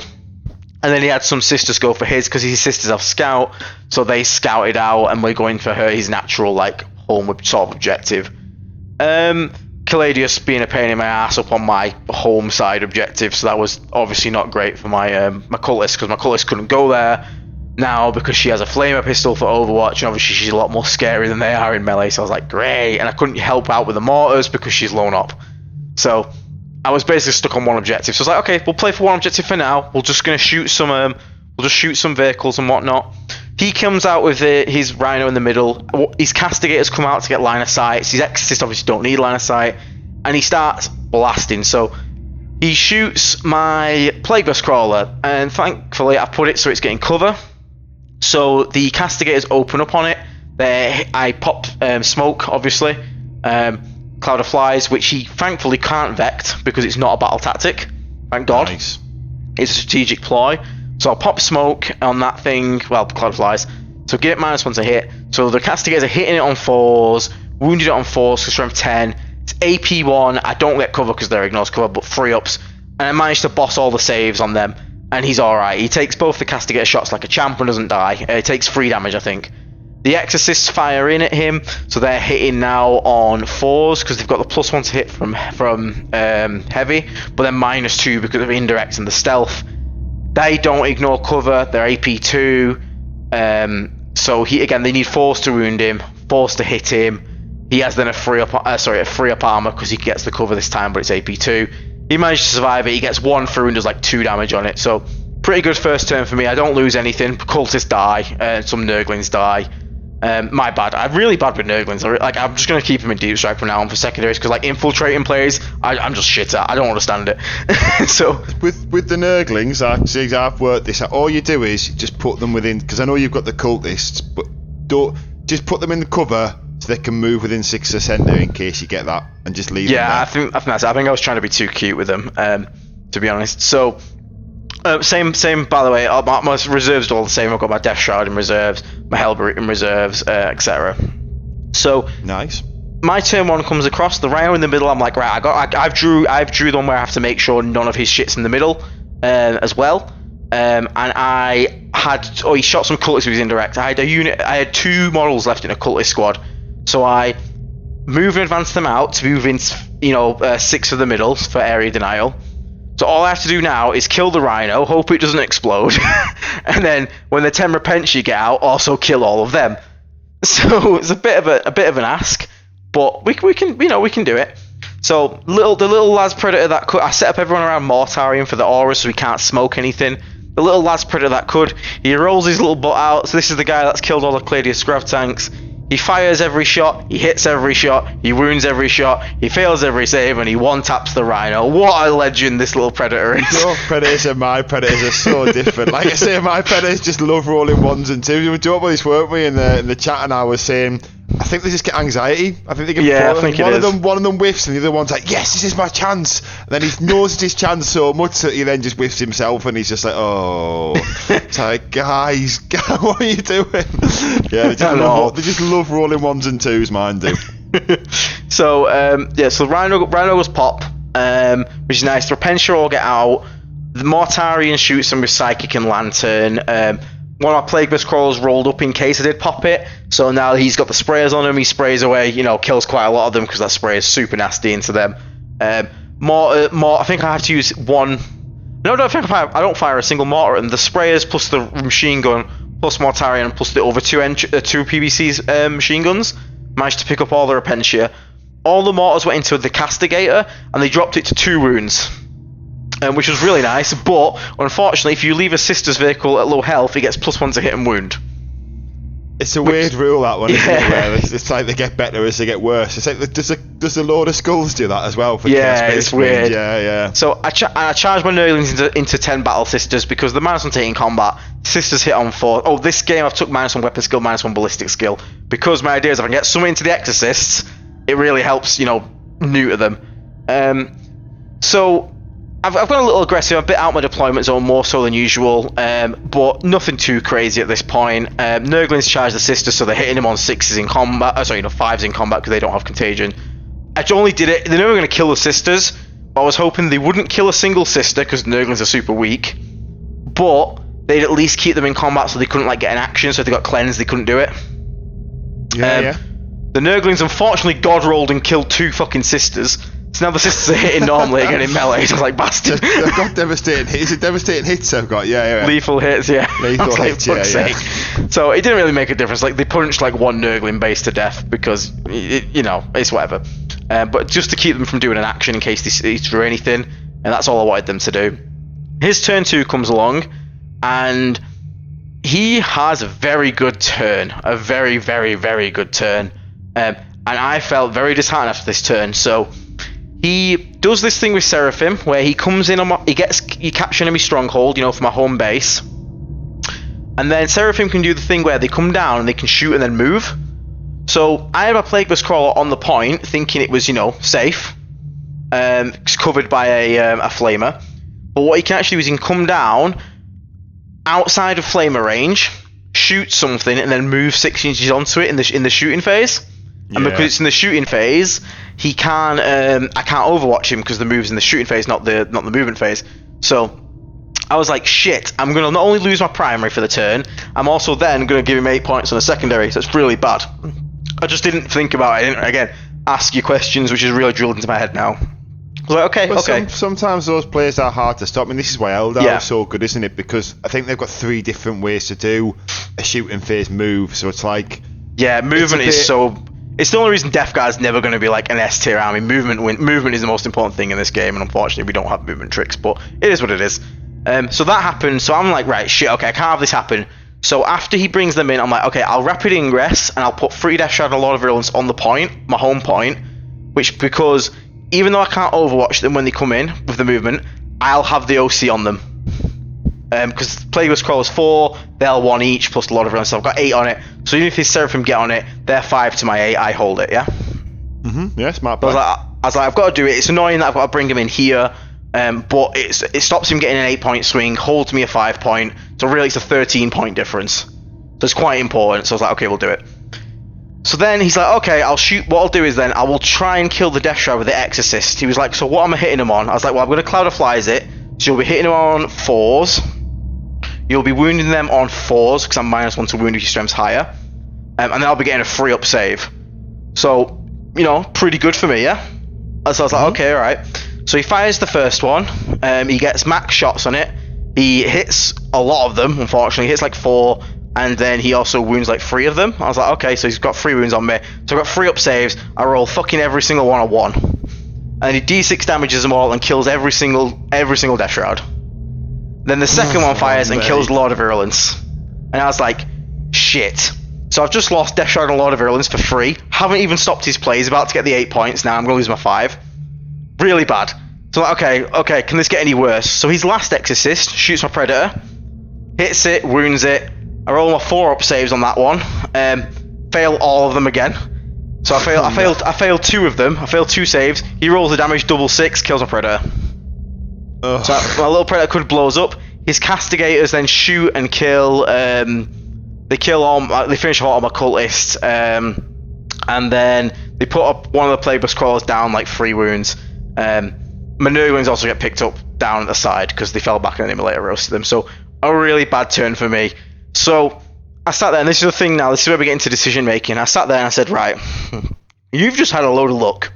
I'm feeling lucky, and the only way I get back in this game is if I risk it all. So I move Mortarion up. I move everything into a position, and I say to the guy, I was like, okay, this is what needs to happen for this to remain a game. Mortarion needs to shoot his psychic spell at that Castigator and deal 1 dev wound to it to kill that last wound off it. I need to shoot the Lantern at this one over here. I need to get the 6, the double to get extra hits and potentially chip it down, and then I have to have Death Shroud roll good enough with the the Sorcerer's supercharged spell to finish that other Castigator off. Then Morty has to make a 10-inch charge into this Exorcist behind this wall because he was within an inch of the wall, and the Death Shroud also have to make a 9-inch charge into that wall. Typhus, who's coming from reserves, needs to make a 9-inch charge onto this thing here with all your sisters on it. And I also have to roll at least 4 mortal wounds to kill this assassin bitch. Back at home, I've got 2 units of Seraphim, so I'm like, my Plagueburst Crawler with its flamers needs to fully pick up these 5 girls. And then the other ones, they have to all mortar off this immolator that's brought in some multi-melters over the other side. That's what needs to happen for this to remain a game. And he then got to watch me systematically make every single one of them happen. It was beautiful, dude. Morty got the dev wound. Lantern rolled the 6 got the extra 3 hits. Dropped 6 wounds off that tank. The Sorcerer dropped another 2 wounds into it, which he failed the saves on both. Pops that because it's 12 damage then from both of them combined. Morty made the charge. They made the charge. The Plagueburst Crawlers picked up all the sisters in my home base. Typhus made the 9-inch charge. The only thing that failed the charge was the Hellbrute coming in from reserves, but she just shot Plasma Cannon. That point didn't matter though, did it really? So at this point, in his home objective, he's got 3 Death Shroud and a Terminator Sorcerer, and Mortarion fighting his Exorcist through the walls, which is really good for me. I've also got Typhus and 20 Poxwalkers on his other objective that's near his home base, which is obviously not going to get shifted anytime soon. So they kill all the sisters there. Mortarion claps one of the Exorcists and kills its right out. I then, because he's got both of them against the wall, I then managed to consolidate just down the wall to within an inch of the other, so I'm still in combat with the other one now. Nice. And my Death Shroud managed to drop the other Exorcist down to 3 wounds. So that was quite good. They don't kill it, but they drop it to 3, which is nice because it's locked in combat. And bear in mind, they've all got the -1 weapon skill, -1 ballistic skill, so all of this is now getting really bad hit rolls and whatnot. Nice. So they can't fall back and shoot either, can No, they? So exactly. You can either stay So in these combat and do a crap round of shooting and then get killed by Morty, or you can fall back and so you do give them a nothing. shit sandwich. So at this point, they're effectively dead because they either, like you said, they stay in combat and shoot shit, or fall back and do nothing. And the Castigators are both dead. So realistically, I've killed 3 Exorcists, 2 Castigators, and all his Dominion squad, and 2 squads of his Seraphim this turn, which is pretty nuts. That's a go turn and a half. That is a go turn and a half. So knowing I've got the go turn, I've slammed the pedal on even harder. So his Exorcists turn out they're not blast, so they can shoot in combat.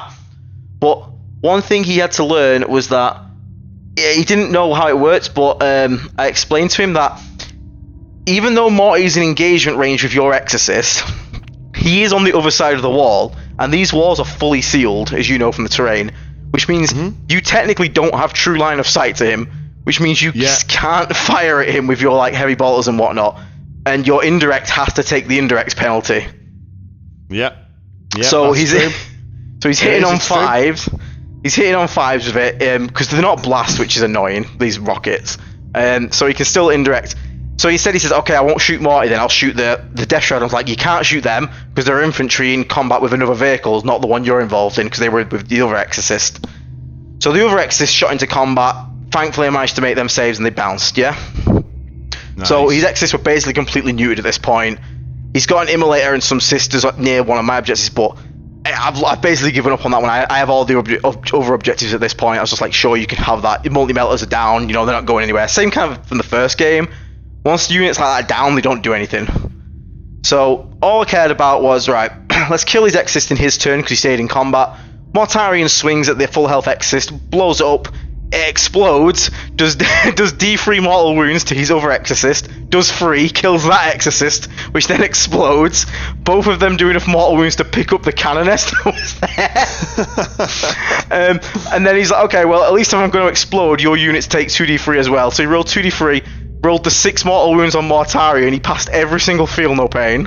Oh. And then he went to roll them on the Death Shroud who don't have the feel no pain and rolled a double 1. Oh, so they mate. the model took 2 mortals and lived. So it went to this guy, like, literally it went to shit sandwich very quickly. And what turn was this then? Was this turn 2 or 3? This was his top of 3. He had first turn. This is top of his 3, and I mean his deployment was on Morty and Death Shroud. Wow. Okay. I just fucking pedaled to the metal. It made those massive charges in the air. Nice. So at this point, nice. And Typhus is now just obviously just eating away anything that's anywhere relatively near him. At this point, he's basically down to 2 immolators, 5 multi-melters in one of them, and 5 multi-melters in another corner. 10 Sisters of Battle on his home objective, but just normal Battle Sisters, so they've got to fight Mortarion and the Death Shroud next turn. So my turn comes along, sorry, his turn. He tries to multi-melter Mortarion as well, because you can shoot him because he's a monster in combat. So -1 to be hit. But because she's near Typhus, he's also taking the -1 ballistic skill. They have ballistic skill 4, down to 5, down to 6. So they only hit Morty in combat on 6s, which is, you know, not happening. Yeah. So they all whiffed. Then Typhus obviously walked out, threw 6 mortal wounds at them, just killed the entire squad. Like, that is so nuts, that ability. They then Typhus fully is... wrapped a... Yeah, he's just mortal wounds. He's just nuts, isn't it? I mean, he's, especially at the 100 points, he's one of the units that prior to everything going down in points, he was fine at 115. Yeah. Like, he might even have been fine at 125, to be fair, in other armies. So yeah, the fact he went down to 100 points makes him, you know, he's a chef's kiss unit. Yeah, he's so good. The Poxwalkers and Typhus then just wrap a Rhino, so the Sisters can't get out of it. So they just keep that there for the rest of the game, basically, while holding the objective because it's sticky. So that unit's effectively dead. I just leave it there. And then, yeah, he basically we just shut it out there because it's over. He just concedes there. I think he got a 90 to something win. I can't remember what he scored. He got like 50 something. So that was that one. Yeah. So, you know, again, if you're ever in those positions where you feel like you've got to go hard or lose, you have the choice to make, which is either, okay, I accept defeat, but I'll play for points. You take everything super safe and just score as much as you can, or you go, nah, fuck this. I'm trying to go for this win. And I'm not taking, you know, you win hard or you lose hard, and I decided to go for that play. And sometimes it works, and sometimes it don't work, and in this case, it worked. Well, I mean, we talked about this in the episode with Innis, and I think that's a very good point about go turns and knowing when and when not to push. Say, for example, this had been a GT, and this had been one of 5 rounds. Maybe you might have been like, well, you know, I've got 3 more games to play, 4-1 could be on the cards, maybe it's more important to get points, especially for the super major. Those points could sort of just push me up the rankings, so maybe you should go that. But an RTT, you know, if you're not going to go 3-0 or be the person with the highest score in 2-1, then, you know, it's not meaningful enough. So you were right, you got to go for the win. I think in that position you set yourself up, you push, and then, you know, worst comes to worst, you know, you finish with a 2-1 with a different game. But, you know, well, it's not worse comes to worse. You could still lose the game as well. But you know what I mean? I think at an RTT in particular, it makes sense to be more ballsy with your players, because you really, you want 3 wins. You don't want to sort of just get points, because finishing middle of the pack, it's not as meaningful as it is as finishing middle of the pack at, say, like an event with 400 players or something like that. Yeah, exactly. So, yeah, do you go for your round 3, mate, or...? Yeah, I mean, my round 3 is quick. I think your round 3 is quite a good one, because you... well, I was hoping that we were joking. I tagged Aiden in to see if he could reap his revenge on Mikey for me. So we'll let Aiden talk through that one. But I played a lovely guy. One of the nicest guys I've played in quite a while. I mean, all the guys I played were lovely, but this guy in particular was just a really nice guy. New to tournaments relatively. Playing Ultramarines. It was a bit of a weird list. He had like a Land Raider with flamers on the sponsons. I'm sure it's got a weird name. I'm sure people who know about this stuff would know what it is. Loads of Terminators, Manius Calgar and a squad of Blade Guard, I think it was, or Someone like, oh no, it's the double-fisted guys. I forget what they're called. Aggressors, yeah. Aggressors, yeah. And then just a few sort of, the classic sort of like, I forget what they're called, the guys you can't do something in 12. All the classic stuff apart from that, kind of playing the mission stuff. So there was nothing particularly flash on. He had one of the Lancers as well. So it was a weird deployment, that one. So the TO said, because the event, the way that the TO did this one, because I talked about it a little bit at the end, he's a nice guy, and it's a bit different. So the idea was his first mission was, meant for sort of gun lines, to sort of favour gun lines. The middle one was maybe a bit more neutral, and the last one he said the idea was he wanted to do the board and mission to really favour combat armies. My army was pretty much a gun line, so I was already up against it at that point, but I could see how the game was going to play. So what happened was I was way ahead on points, basically. I just, drew the cards, I went and stood in the middle, and it's a weird mission as well, so actually sort of thing, he wouldn't normally place at tournaments, but again, he wanted to do something a bit different.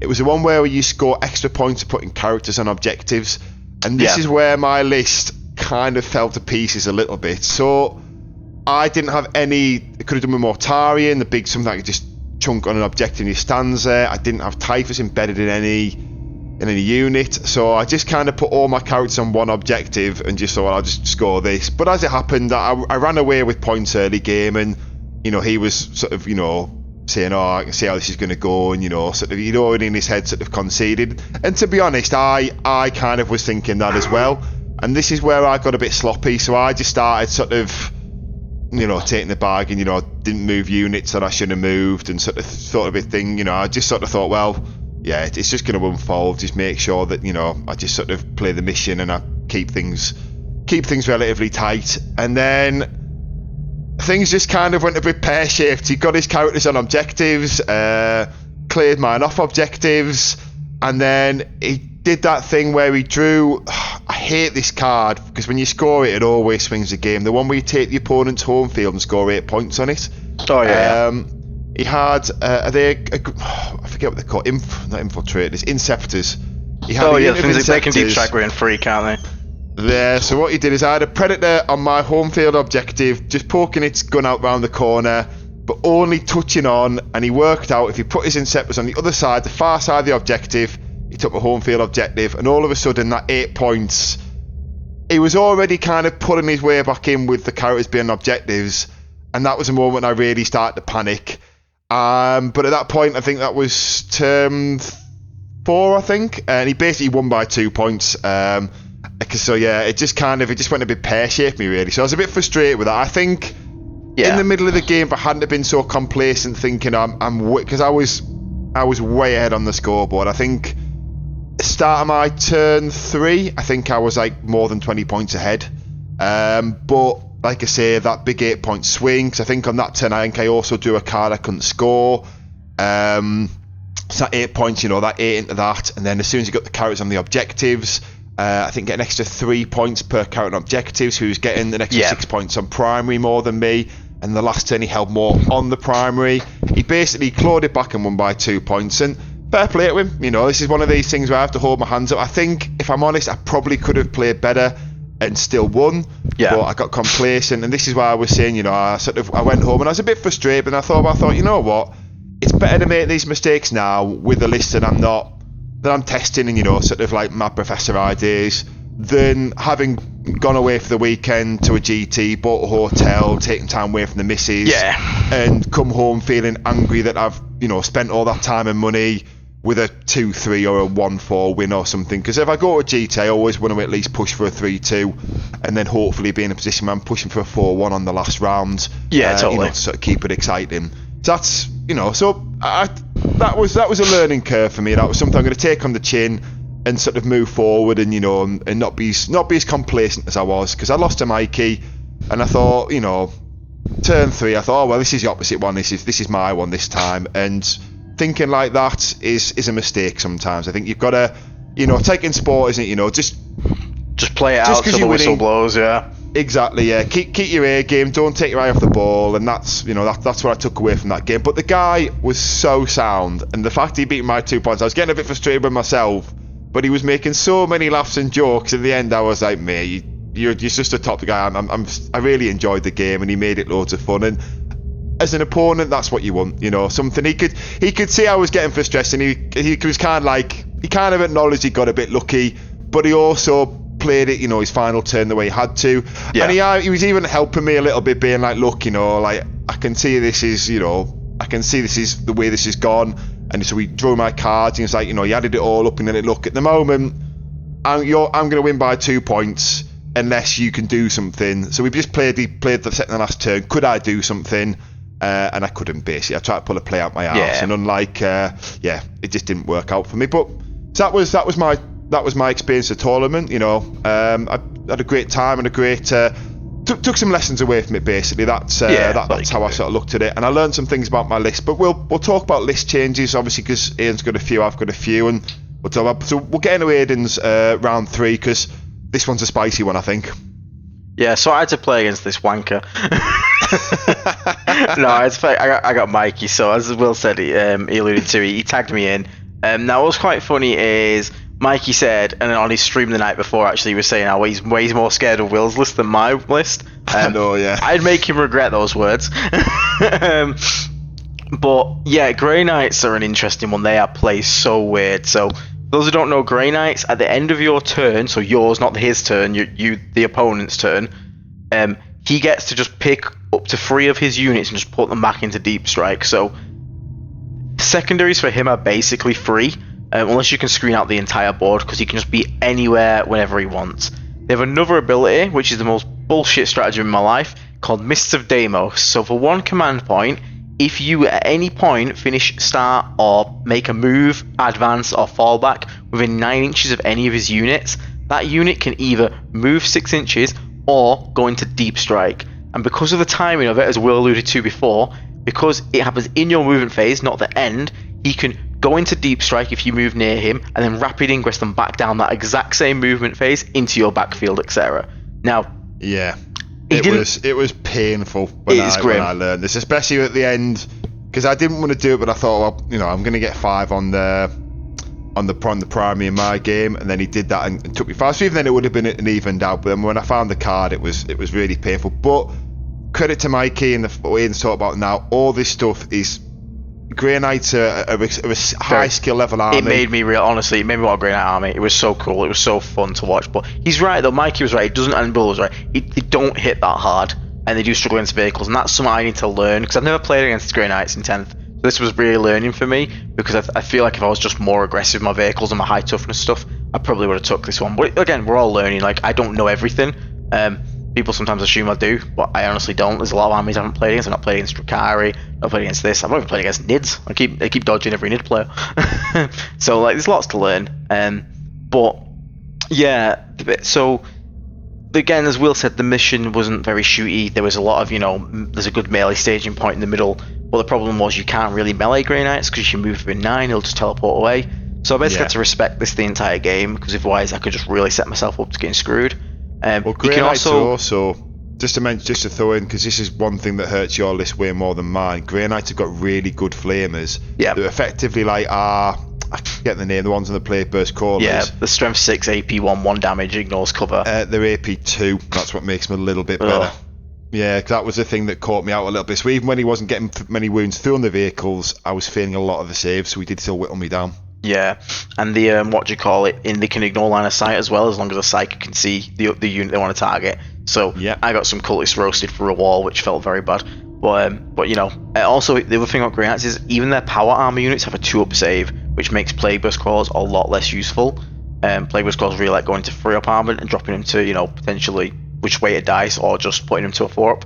Having a 2-up really counters that nicely. But it also, this is where our new contagion helps, because I think did we not have that new contagion, this would be the most miserable matchup that I think we could ever. It would almost be impossible to win because of the speed you're up against and have everything like OC2. I think like Aiden said there, I think, you know, I screwed up, and I think it probably would have been lost in my list because I haven't done Skull Miss as well, but I think it should have been a much smaller margin. But Aiden will run through, and he runs through the game. Grey Knights are so quick, we can't keep up with them. Yeah. We're chasing thin air. Yeah. So basically, I was playing this entire game. never going within 9 of him. I was like, okay, I'm going to try and shoot as much as possible, and if I got charges, I'll make 9-inch charges. It's the only way I'm going to do it. So he got first turn again. Now, annoyingly, as Will said, this was the mission where you got bonus points if a character could hold a thing.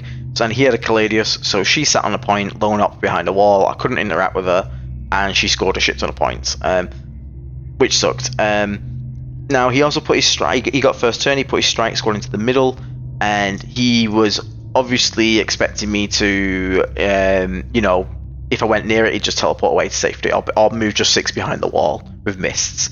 So instead, what I did is I brought a Hellbrute down the flank, shot them with I had a Plagueburst Crawler also drive forward so that he could spray them, but stayed out at 9 so he couldn't react to it. Everything's near Morty again. I always keep near Morty.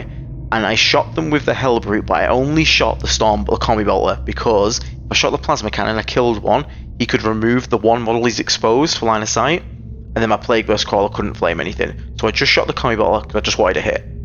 I made sure that was an active decision to not kill that model, because then the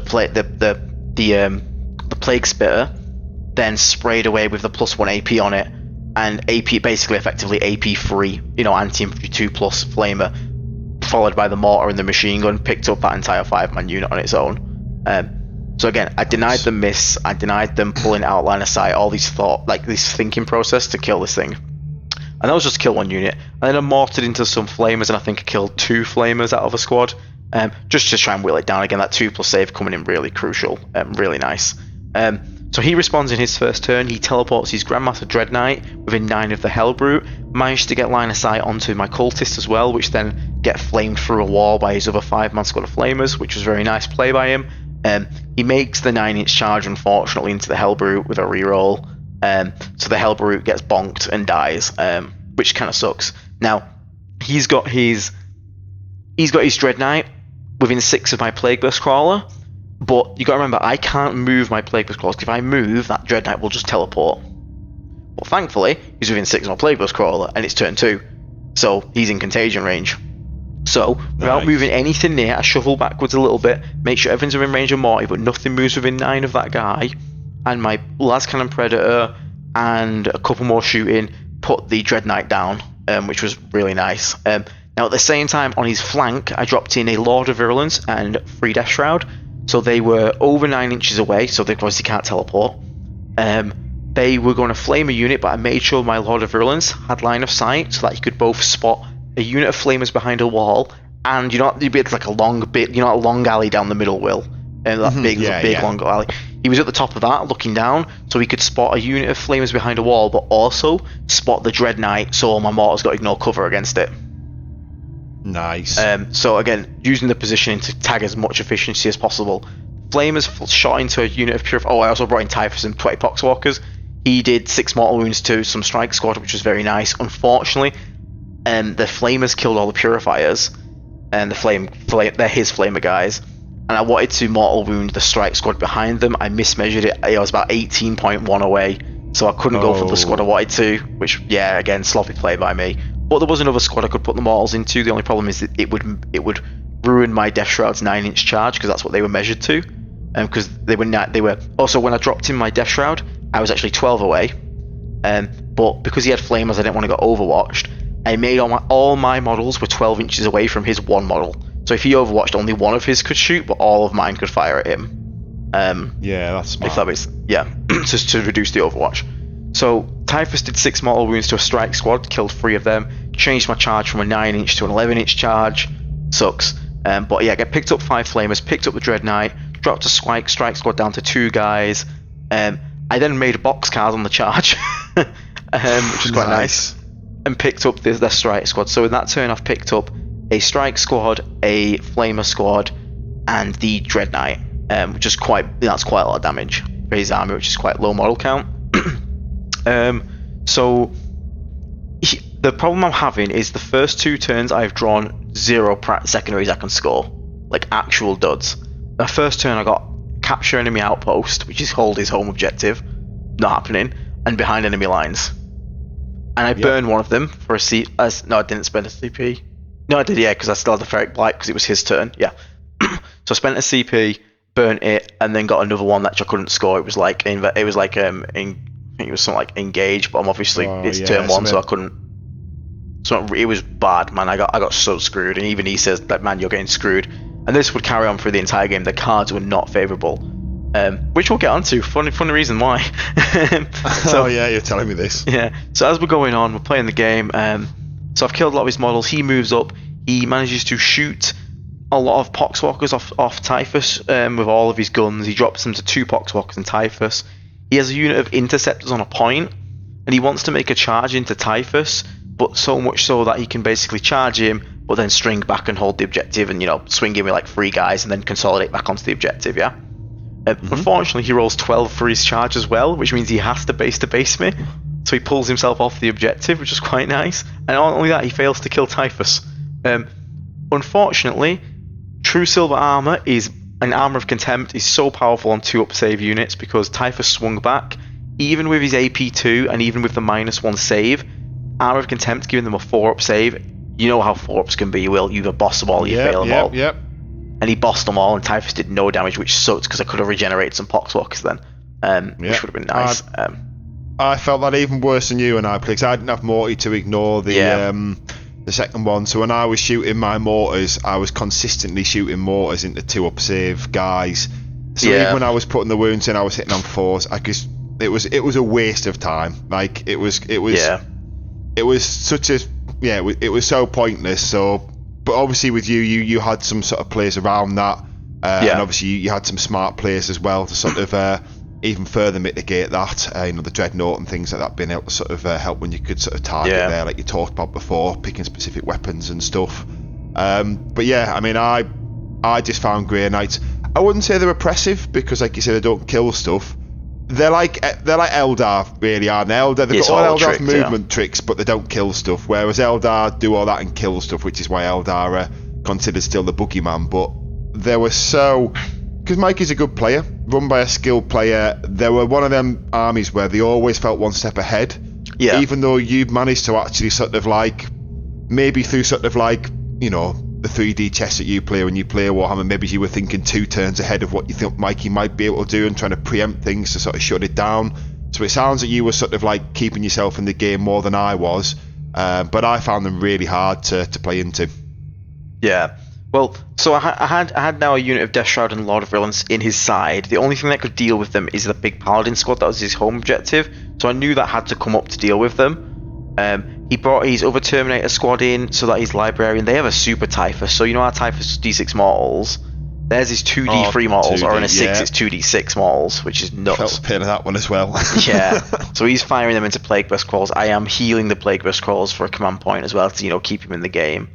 Again, I feel like if I just got more aggro, I could have won this game, but I was still being a little respectful. But because the Paladins had to go chase the other unit of Death Shroud, a Lord of Virulence, I then dropped in the other Death Shroud and the Sorcerer on the opposite side. So now there's a big difference in space between them, and they are within 12 of the Terminators and their Librarian. Now they're behind a wall, so I can only indirect them. But the Chaos Lord, who I give the extra contagion aura, he moves and advances and managed to stay outside of 9, but because he's got the extra free contagion, it's turn 3.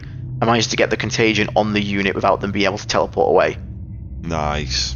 So then the Plague Burst Crawlers all start firing in. I shoot the thingy first, though. I shoot the Death Shroud so they can't pull out of range of the Flamers. I also managed to shoot the Cursed Leper up at one of his Interceptor squads, and he picks up 3 of them. But by the end of it, all the Terminators are picked up, which is powerful from all those things. One of my Plague Burst Crawlers managed to actually flame them as well, which was quite nice because the Librarian was sticking his head out to do the mortal wounds. So I just drove to within 12 of that guy and sprayed the squad. So I sprayed, and he couldn't obviously pull Librarian until last, so I didn't have to worry about line of sight in that. Nice. So yeah, they all got killed. At this point, he's got one. Typhus actually swings big and manages to kill all of the squad that was with him this time. So he's killed the Interceptors. He's dropped them to 2 and they run away. I can't remember, it's one of them. He's got a unit of 2 Flamers, unit of 3 Interceptors left. The big Paladin brick, which I can't shoot because if I shoot it, it'll teleport. They've charged my Lord of Virulence Death Shroud. They killed all the Death Shroud, but left the Lord of Virulence. Now, this is the one time I had to move within 9 because I fell back the Lord of Virulence because I wanted to get line of sight for the mortars for the next turn. and he missed Deimos back to his home objective to deal with the Death Shroud on the other side, yeah? Yep. Which is fair. He left the Lord of Virulence alive. So in his turn, he goes to charge my Death Shroud, but actually fails the charge, and then rerolls it and fails the charge again. So my Death Shroud with the Sorcerer actually live. Nice. Which is okay. nice. I'm now on all the primary in the middle, a par 1, which he's got the 2 Purifiers that live, the 2 Flamer guys which we're alive on, but the Lord of Virulence can now spot them, and the 3 Interceptors, so my Mortars pick all of them up, so there's nothing left on the board apart from the Paladin squad. I have characters on all 3 middle objectives, but again, I can't score any cards because I keep drawing shit ones. I scored some now. I start scoring some, like, killing units on objective. I scored that from the Flamer guys picking up the Mortars. Well, still wasn't getting anything good. But my primary was now going through the roof because I had 3 characters on, like, 3 objectives, like, scoring shit tons. Yeah. So I was catching up on the points. So after he failed that charge, I said to him, because it's going to be so close on points, if I make the charge, I can't move because I move, he'll miss the Deimos. But he missed, and I can't shoot him because again he can teleport. And if he teleports, there's a chance he then draws a secondary that he can score. Yeah. And if he scores that, it's so close that I'll put him away. Because at the moment I'm only like 5 points off him or something like that, or 6 points. So a good next turn for me could swing it. So I say, if I charge you, you can't teleport, can you? He's like, no, because it's not a normal move, it's not a fallback, it's not an advance, and I also can't do my thing where I pick up a unit at the end of your turn if I'm in combat. So I said, right, I'm going to charge you with the Death Shroud. I'm going to get into a position where I can deny the most pilings for your guys, so you get the least guys to swing in at me. And I just need to survive with 1 model, so you're stuck in combat in your turn, so you can't teleport. So, unfortunately, he has a Grandmaster, which ignores all modifiers, which means the Sorcerer's -1 damage doesn't work. Yeah. Now I do actually live. The Sorcerer lives, so I managed to stop him next turn scoring any secondaries. So all I have to do in my final turn is draw 2 decent secondaries, yeah? Of which I have left to pull Extend Battle Lines, Area Denial, and Cleanse. And he has nothing in the middle. I'm on 3 No Man's Land objectives, so Cleanse would be 6, Area Denial would be 5, and Extend, I've got them all, so that'd be another 4 or 5. You're second at this point, then. So these cards, these not got any more chances. So it's 5 can't points do deficit. anything. If you can get 6 points or 5 to tie it, whatever. Yeah. This is now, a game. At this point, we're actually drawing, but unfortunately, his turn he drew Assassinate and finished off the fucking Sorcerer. So he's 4 ahead. So which kind of sucked. Again, it was unlucky that there was a character in there. So I have the Lord. So I draw my cards, and I get Investigate Signals, and I have Nurglings in one corner, my Cultists in one corner, Lord of Virulence is still alive up in the other corner, so he can move and do it. So that's 6 points there. So I'm 4 points off winning. So if I draw any of the ones I just listed, I win. The only other 2 cards I've not drew yet, I Bring It Down and Assassinate. And I drew fucking Bring It Down. Oh. Now, if I'd have drawn any of those other cards throughout the entire mission, I'd have won because I could have scored them early turn. So I'm thinking to myself, my God, why have my draws been so shit? And even Mikey said it. And I was like, whatever. And then as I'm packing away, I'm looking at my deck, I'm looking like, wait, why am I down to like my last 3 cards in my deck? I've only discarded like 1. And then something clicked in my head, I was like, wait, something's not right here. So I walk over to where I had the previous game, and I pull out a chair, and guess what 3 cards are on the chair, Will? Cleanse, Area Denial, and Extend Battle Lines. I played the entire game without them in my deck, so I could never have drawn them. But again, people, at least it's not at LGT this happened, so swings around. The reality is, as much as you're beating yourself up there as well, because obviously this is a game of chance, and I think I've mentioned in a previous episode, I'm not 100% sure. The cards are fun, but I'm not sure they have a place in tournaments, if I'm honest. Yeah, I think I'm not sure how I feel about them. I could have not drawn them still. I still could have just never drawn them. It can happen. But obviously the odds would have been there. It was still a cracking game. Like Mikey still played it really, really well. But I did manage to, thankfully, the one thing I take away from it is I tanked his score. He only won like a 67. So he only got 3rd place instead of 2nd or 1st. So I'll take that. But the reality is, though, when you come to LGT, because there's so many players there. I mean, Mikey won that. I know he won the big Games Workshop one at the same weekend as WTC. So Manny and all their Manny, Mike Porter, Vic Vijay, all the ones that we talk about on all the other podcasts and everyone, they weren't there because they were, playing for the country kind of thing. So Mikey did have a softer field than normal, but Mikey would he's still really good. He would often still podium at events where he goes to, so this isn't to sort of put it away from him. The point I'm trying to make is when you come to LGT, the average caliber of Mikey, like Mikey might not be in the top. Mikey's very likely to make the top 4 at LGT. Well, he's not there anyway, but if he was, because those guys are so much more elite than most of the people, plus because they've got so much more money or access to models, they have generally the more meta stuff. But if Mikey was there, he would be in the top 20-30 players, of the event. And this is an event with, is it 500-700 people? Yes, it's like sold out, and they added extra tickets this time as well. So it's like 800 people pushing this time. So the players that Mikey's pulling out the bag against you, you're not likely to come across, He played it really. It was such a good game, and I think we were both chuffed by the end of it. It was such an honestly great game. Both making good plays, both making good decisions. He used some tricksy stuff. I used some tricksy stuff. I think I surprised him with the amount of damage I actually dealt to him. Like I said, by the end of it, all he had left was the Paladin squad, and even 3 of them were dead. Nice. So it's like, it was just, but the thing is, even with the resources he had, because my idea was to try and take resources off him as fast as possible, so he can't do as many tricks. But even with the little resources he had, he made the absolute maximum use out of them. He did really well. Again, did cards play an impact? Possibly, but it's a dice game. Did dice play an impact? Of course they do. Everything's luck at the end of the day. But again, Mikey made sure that every secondary he drew, he scored it to the best of his abilities. The decisions he made were really strong, and it was, like I said, it was just a good game. So I was a bit beating myself about it. But as you move on, again, I've never played against Grey Knights either, so it was nice to get a bit of practice in. Well, this is very cool army. Trying to make when you come to LGT, if you play them again, you're likely going to know the tricks now and be playing against someone who's likely not quite as competent as Mikey. Yeah.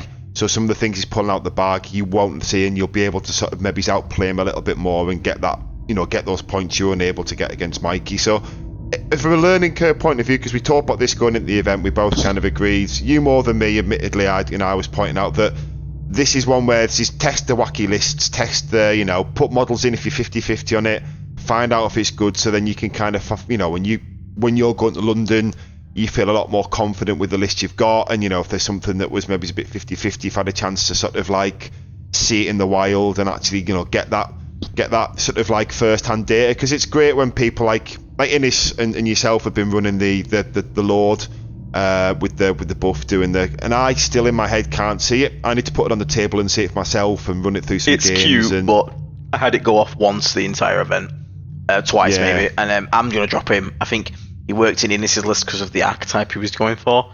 I do think he has use, but I think right now it's too cute of a unit when it could just be a blow draw, and that's always useful, if that makes sense.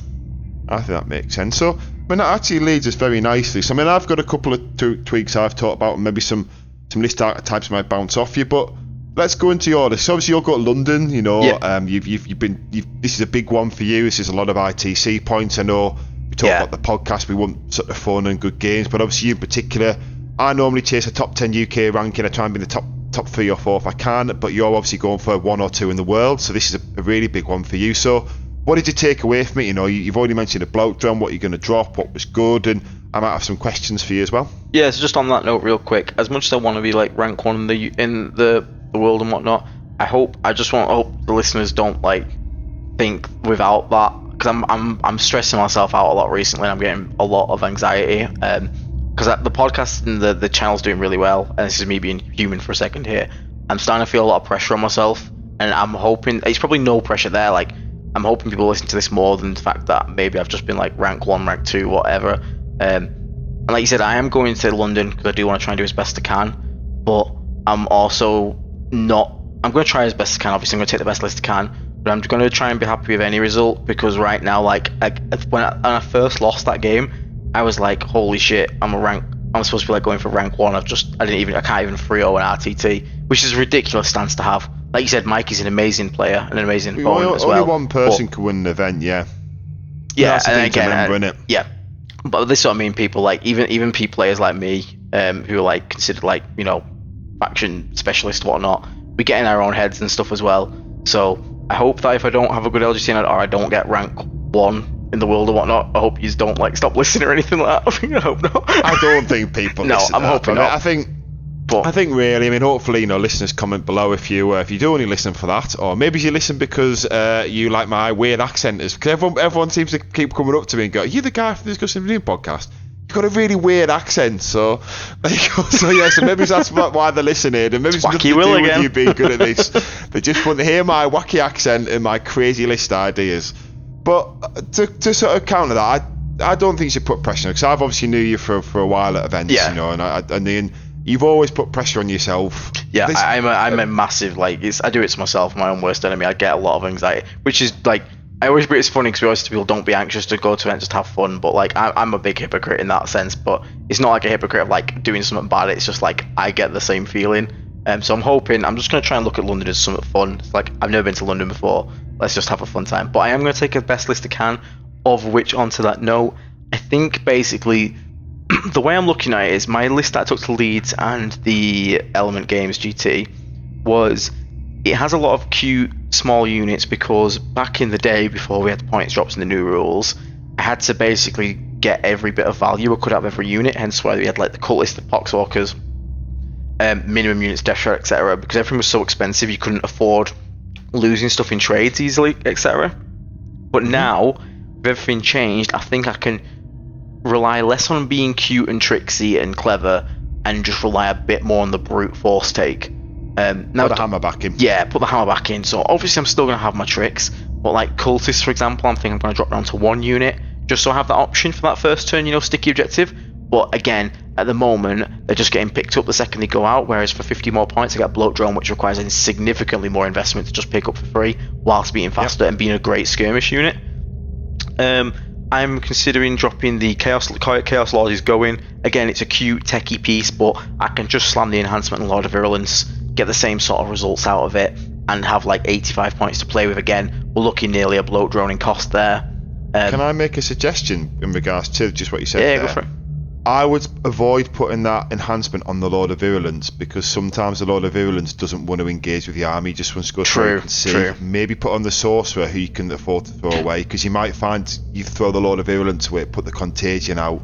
Maybe don't give yourself the shit sandwich thing, and the Sorcerer benefits from it so much more, because if you can put an extra AP on the on his 2 damage flame thing, I think that's personally where I would say.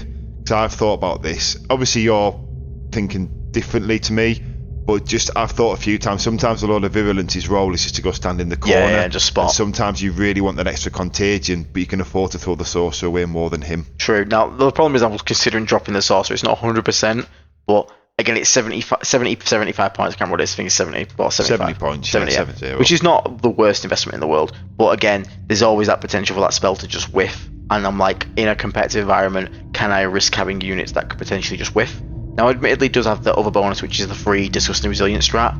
But again, melee hasn't been a big mega deal in the games I've had. And the few games that I've had, it gets ignored by the Grandmaster or something. So I was we'll see. It's an extra assassinate point as well, because this is the thing I found with the lone single characters. They're great for what they do, but obviously when the assassinate card comes up, sometimes you have a random character just stand in the corner and they're I'll just kill him with the randomest, easiest weapon ever.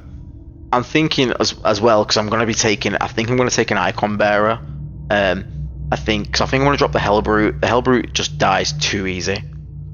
He's too many points. He's very good. I love the tech of him. But I can instead, I'm thinking putting a Rhino in with the Plague Marines, because I like that ability to just chuck them out and just get the OC. Yep. They're also not bad at killing stuff.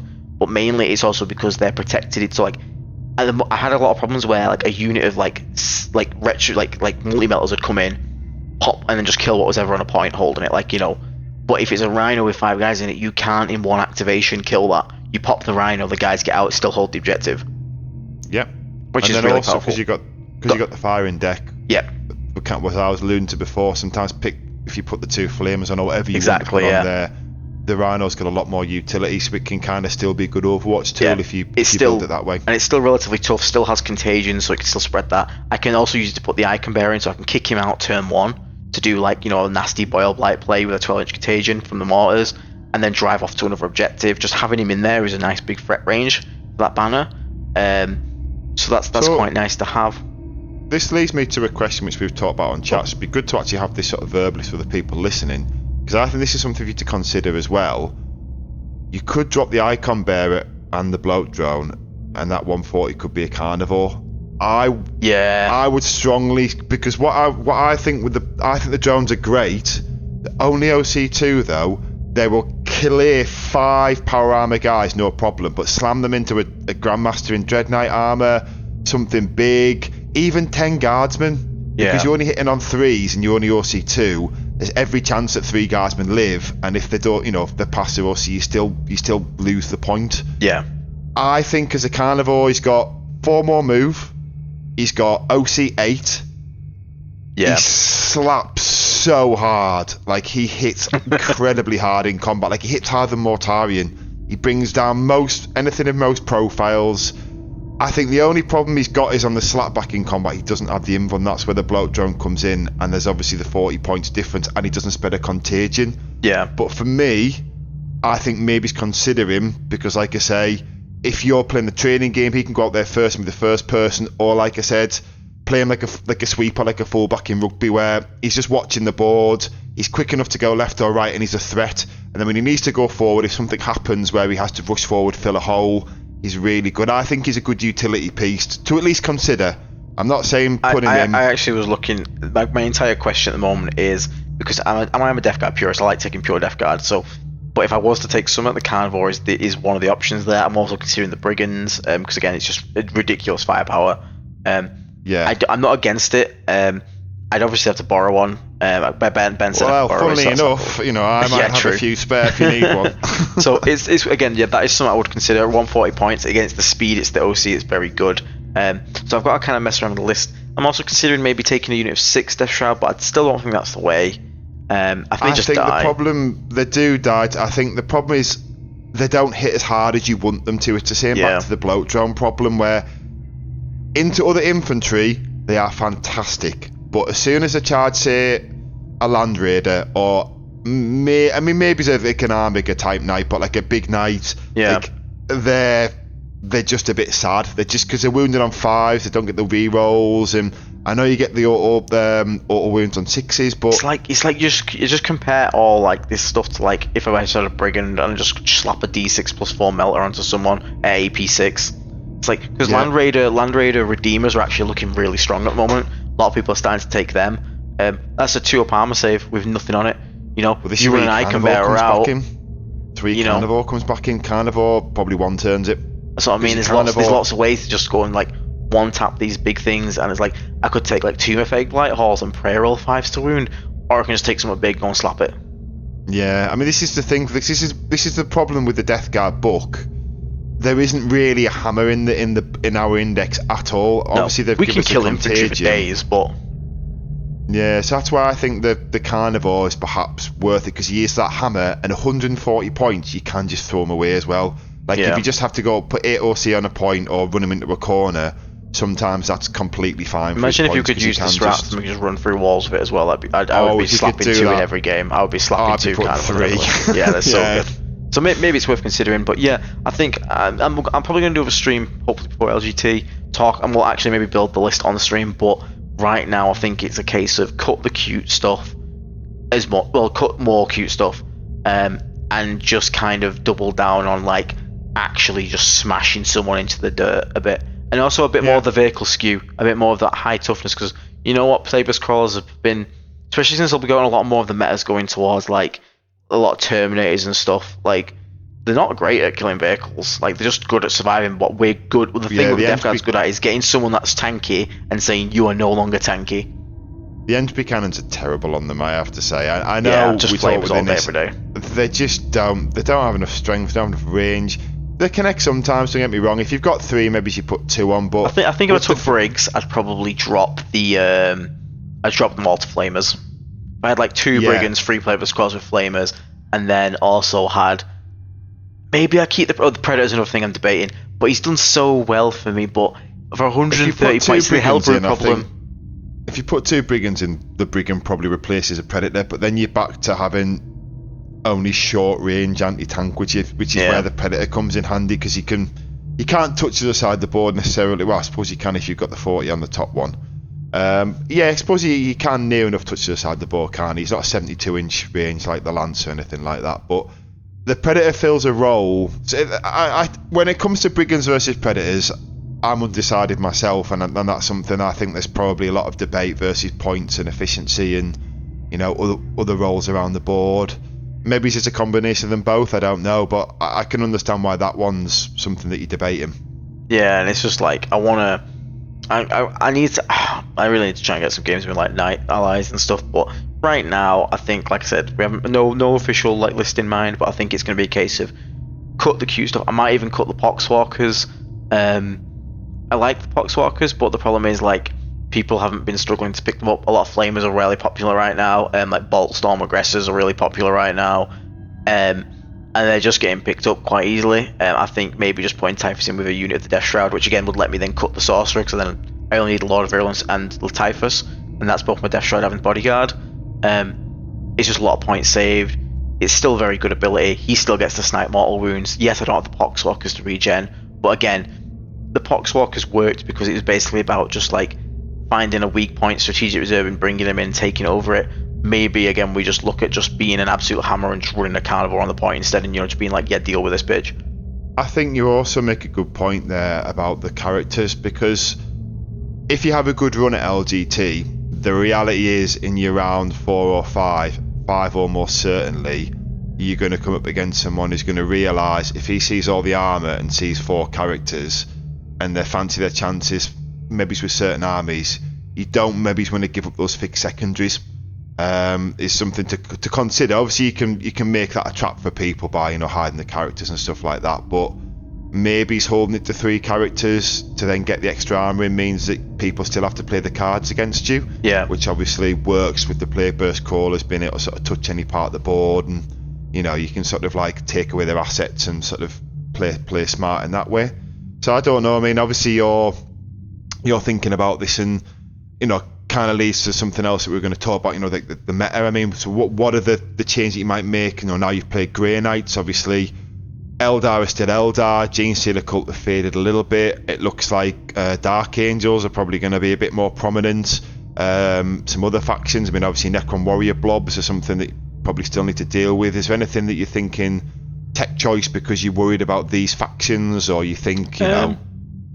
I think, again, all the units I added and all the units I'm considering taking away don't play a massive thing in those matchups. Like for example, the Chaos Lord doesn't really do much in those matchups. Like, that can't be replaced by like an Icon Bearer. The Hellbrute, again, you can tag stuff, give it -1 ballistic skill, -1 skill, -1 save, etc. But if these just replaced by more fast-moving units like blow drones, chances are, and like a Rhino that I can just throw away, like, those contagions will be getting more spread naturally. Like, the Hellbrute actually doesn't tag that many things because line of sight can be a bastard, and he's only 6-inch move, so trying to get light arcs, you bring him in strategic reserves, you get 1 shot off, you tag it, you kill it, and then you die back. Like, that's what's happened every game.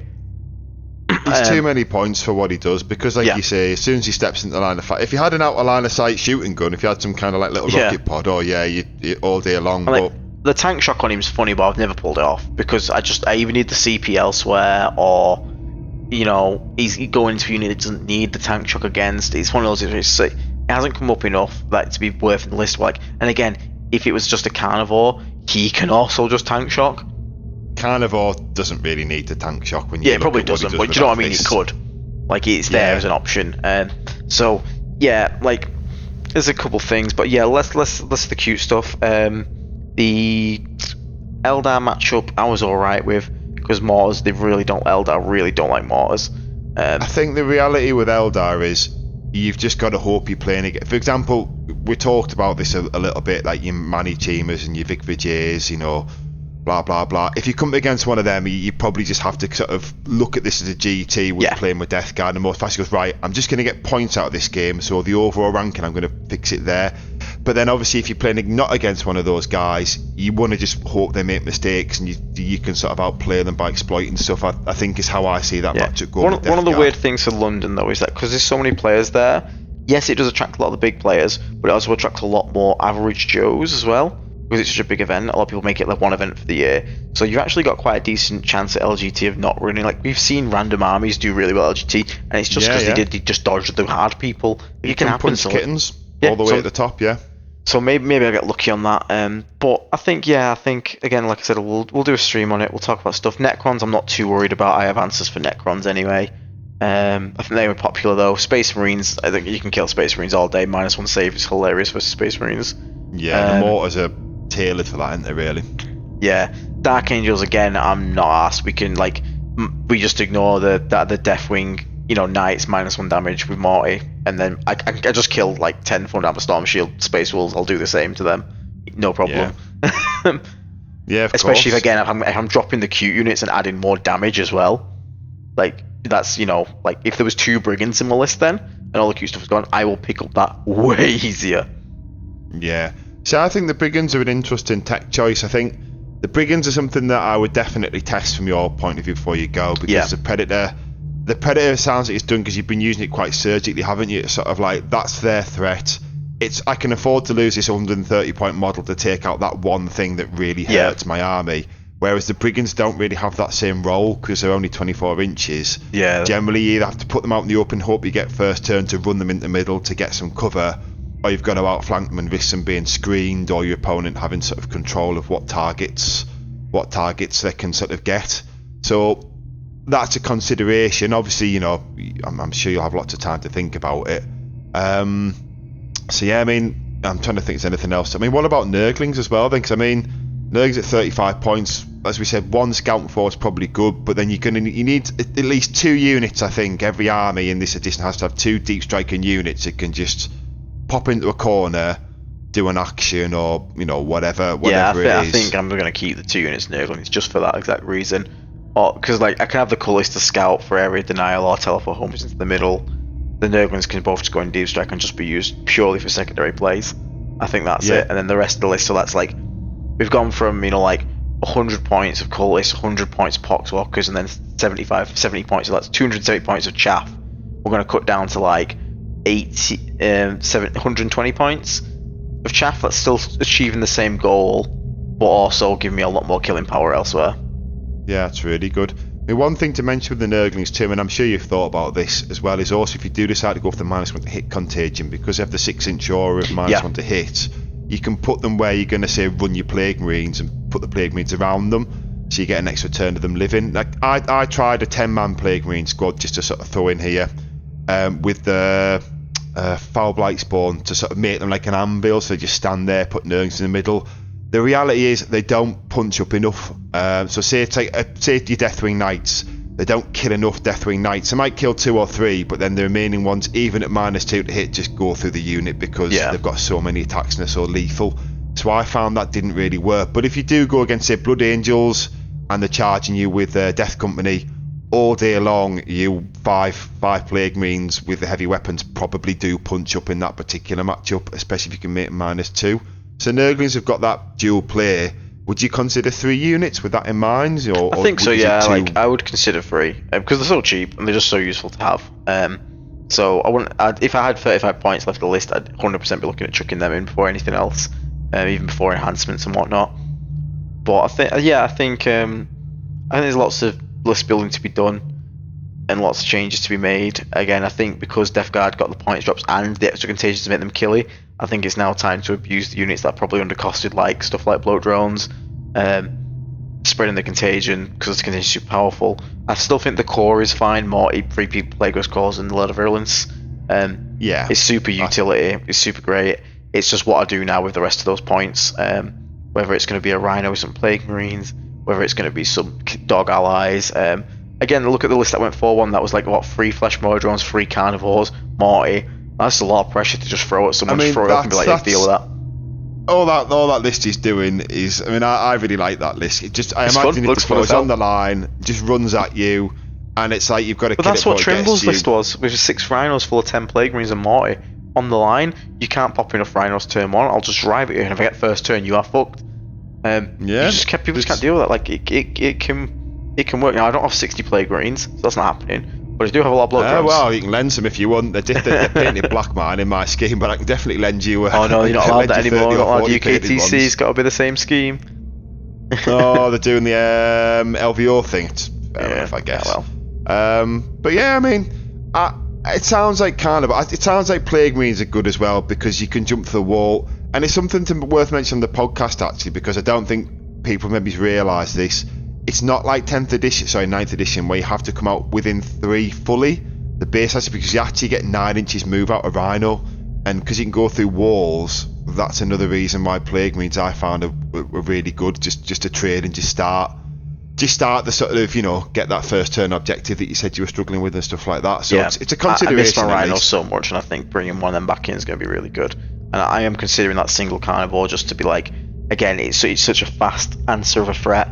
But yeah, we'll see how it goes. Again, I'm going to look at this week's Meta Monday coming up, see what kind of lists are doing well again, and again we can do all this on live stream. We can analyze some stuff, look at what we think, some changes that might be worth bringing. Because the good thing about LGT is there's not actually going to be much practice done with this meta, so it's going to be wild. It's going to see all sorts of shit. Don't get me wrong, the pros will probably have figured it all out, but for the majority of us, I mean, you always notice before these events. It's like before Manchester, how no one was talking about Desolation Marines. Manny and, Alex Harrison, no one was posting online about Desolation Marines vehicles. No one was even talking about them. It was like lips were sealed, then everyone had them. So whatever the busted shit that, like LGT or in the UK, that's where we'll see the real busted shit. Yeah, we'll see the top first players who have found the busted shit at this point will not be talking about it online because they'll all be hiding it from each other and hoping they can turn up and blindside the top players. So, like you say, we'll find out some interesting shit at LGT. I'm sure there might be some surprise combos that everyone had overlooked, or just some like brutal list where it's like, wow, I thought Eldar were bad, but you fucking found this other unit that no one had thought about, and wow, now it's even worse than a Wraith Knight. I'm sure the Meta Monday following is going to be like some horrific horror story of like Manny or someone just 100 pointing every game, and everyone being like, wow. Yeah, so, probably. Yeah. But yeah, I think I'm good to sort of wrap this one up here. If you want to wrap it up, I think as well. I think that's a good point. So I'll caveat a couple of things we've said. Obviously about Aiden's series he's doing on YouTube. For the people who are just listening on podcast, a lot of new Death Guard players as well. So please check it out. I hope you find it useful. And yeah, it does take a lot of effort to make those episodes. They do take a while to come out, but I will have a new one up hopefully over the next weekend or so. I will try my best. Nice. And at some point I'll get the audio off YouTube and turn my podcast. So people on Spotify, you might have the visuals, because Aidan does great visuals with them as well, but you can at least listen. Also, when we talk about this in the pre-show, so maybe it's a good time to sort of talk about it now. Maybe you can post in a group after LGT. Should we arrange a live stream where we talk about the experience, regardless of what the result is, talk about the event, talk about the games, and sort of do similar to what we've done with that, and sort of give you a chance to sort of talk through things, a bit of a debrief. Maybe it's the Tuesday or the Wednesday afterwards. Yeah, I think that'd be a good call. So what we'll do is we'll plan a live stream for like a couple of days after LGT, let us recover obviously a bit, and we'll have a full live stream. People can ask questions. I'll try and get some pictures at the event so people can have some more visual aids and whatnot. But we'll try our best to sort of like give you like a full debrief of the event and how it went. Hopefully it'll go quite well. Hopefully the goal is to try and get a 4-1. If we get a 4-1, we're happy. If we get a 5-0, I'm buzzing. I just want to get as many ITC points as I can out of this one. Even a 3-2 at London. This is the thing of people who don't know how events work in terms of points. If you just turn up to London and lose all your games, you'll get more points than you'll get for like going 3-2 at a small RTT probably. Yeah, it's that big a deal. So in terms of the sort of the overall like rankings, which is why I know Aiden's, as you said, don't want to feel the pressure and everything. And like, you're right enough, Aiden, the people don't listen to this podcast just because you went out, I'd hope, and hopefully they're there just because they love the faction the way we do, and they want to just sort of learn and share and, and sort of be a part of a community the same that we do as well. So hopefully no pressure there, but at the same time, a good result here really does go a long way, but also a bad result also goes a long way, to be honest with you, is the reality. But very best of luck for London, by the way. Obviously, we'll sign off there, and I'd say if we do a live stream beforehand, I'll try and be on it as well, but if not, I'll definitely be on the one afterwards for the debrief. And maybe if you make a friend at London, maybe there's another Death Guard player as well. Maybe we'll get a guest on and have it from, you know, 2 angles, especially as a Death Guard player. I think Got, Death like, Guard a Dave wacky wants to come back on as well at some point. The fella I did that initial Balanced Data slate review with, so it'd be good to get him back on as well. Oh, fantastic! Yeah, I mean, if he's out at London too, that sounds really exactly. good. There you go. You can help me with my FOMO. I'm going to play at the Leeds RTT at Leodis, which is on the Saturday, because I couldn't quite make London, so I'm going to do that to avoid the FOMO. Nice. And so yeah, I'm sure I'll have some stories of another one and two to share with people. Maybe with another wacky list, but we'll see. But I'm going to sign off there. Thank you very much, guys. Thanks for listening. And thank you very much, everyone. Soon. Yeah, and remember to subscribe. Hit the button. You know you want to. Hit the button. 2K. If you hit the button, I'll go 5-0. As promised. No pressure. Right, there you go. You said it, the guy. So yeah, we want to get 2K subscribers, because if Aiden doesn't go 5-0, it's your fault. Yeah, it's nothing on my skill. It's 100% your fault. And if we don't hit 2K subscribers before LGT, we're just shutting the channel down. Everything's gonna be gone. We're deleting it all. You can all go help yourselves. You know. No, of course well, not. I'll just have to make loads of fake accounts and I'll just like them all in. There you go. Nice. I'll create Sweet. 500 Sounds emails good. before. But yeah. But anyway, thank you very much, guys, and see you in the next one. Thanks, guys. See you later.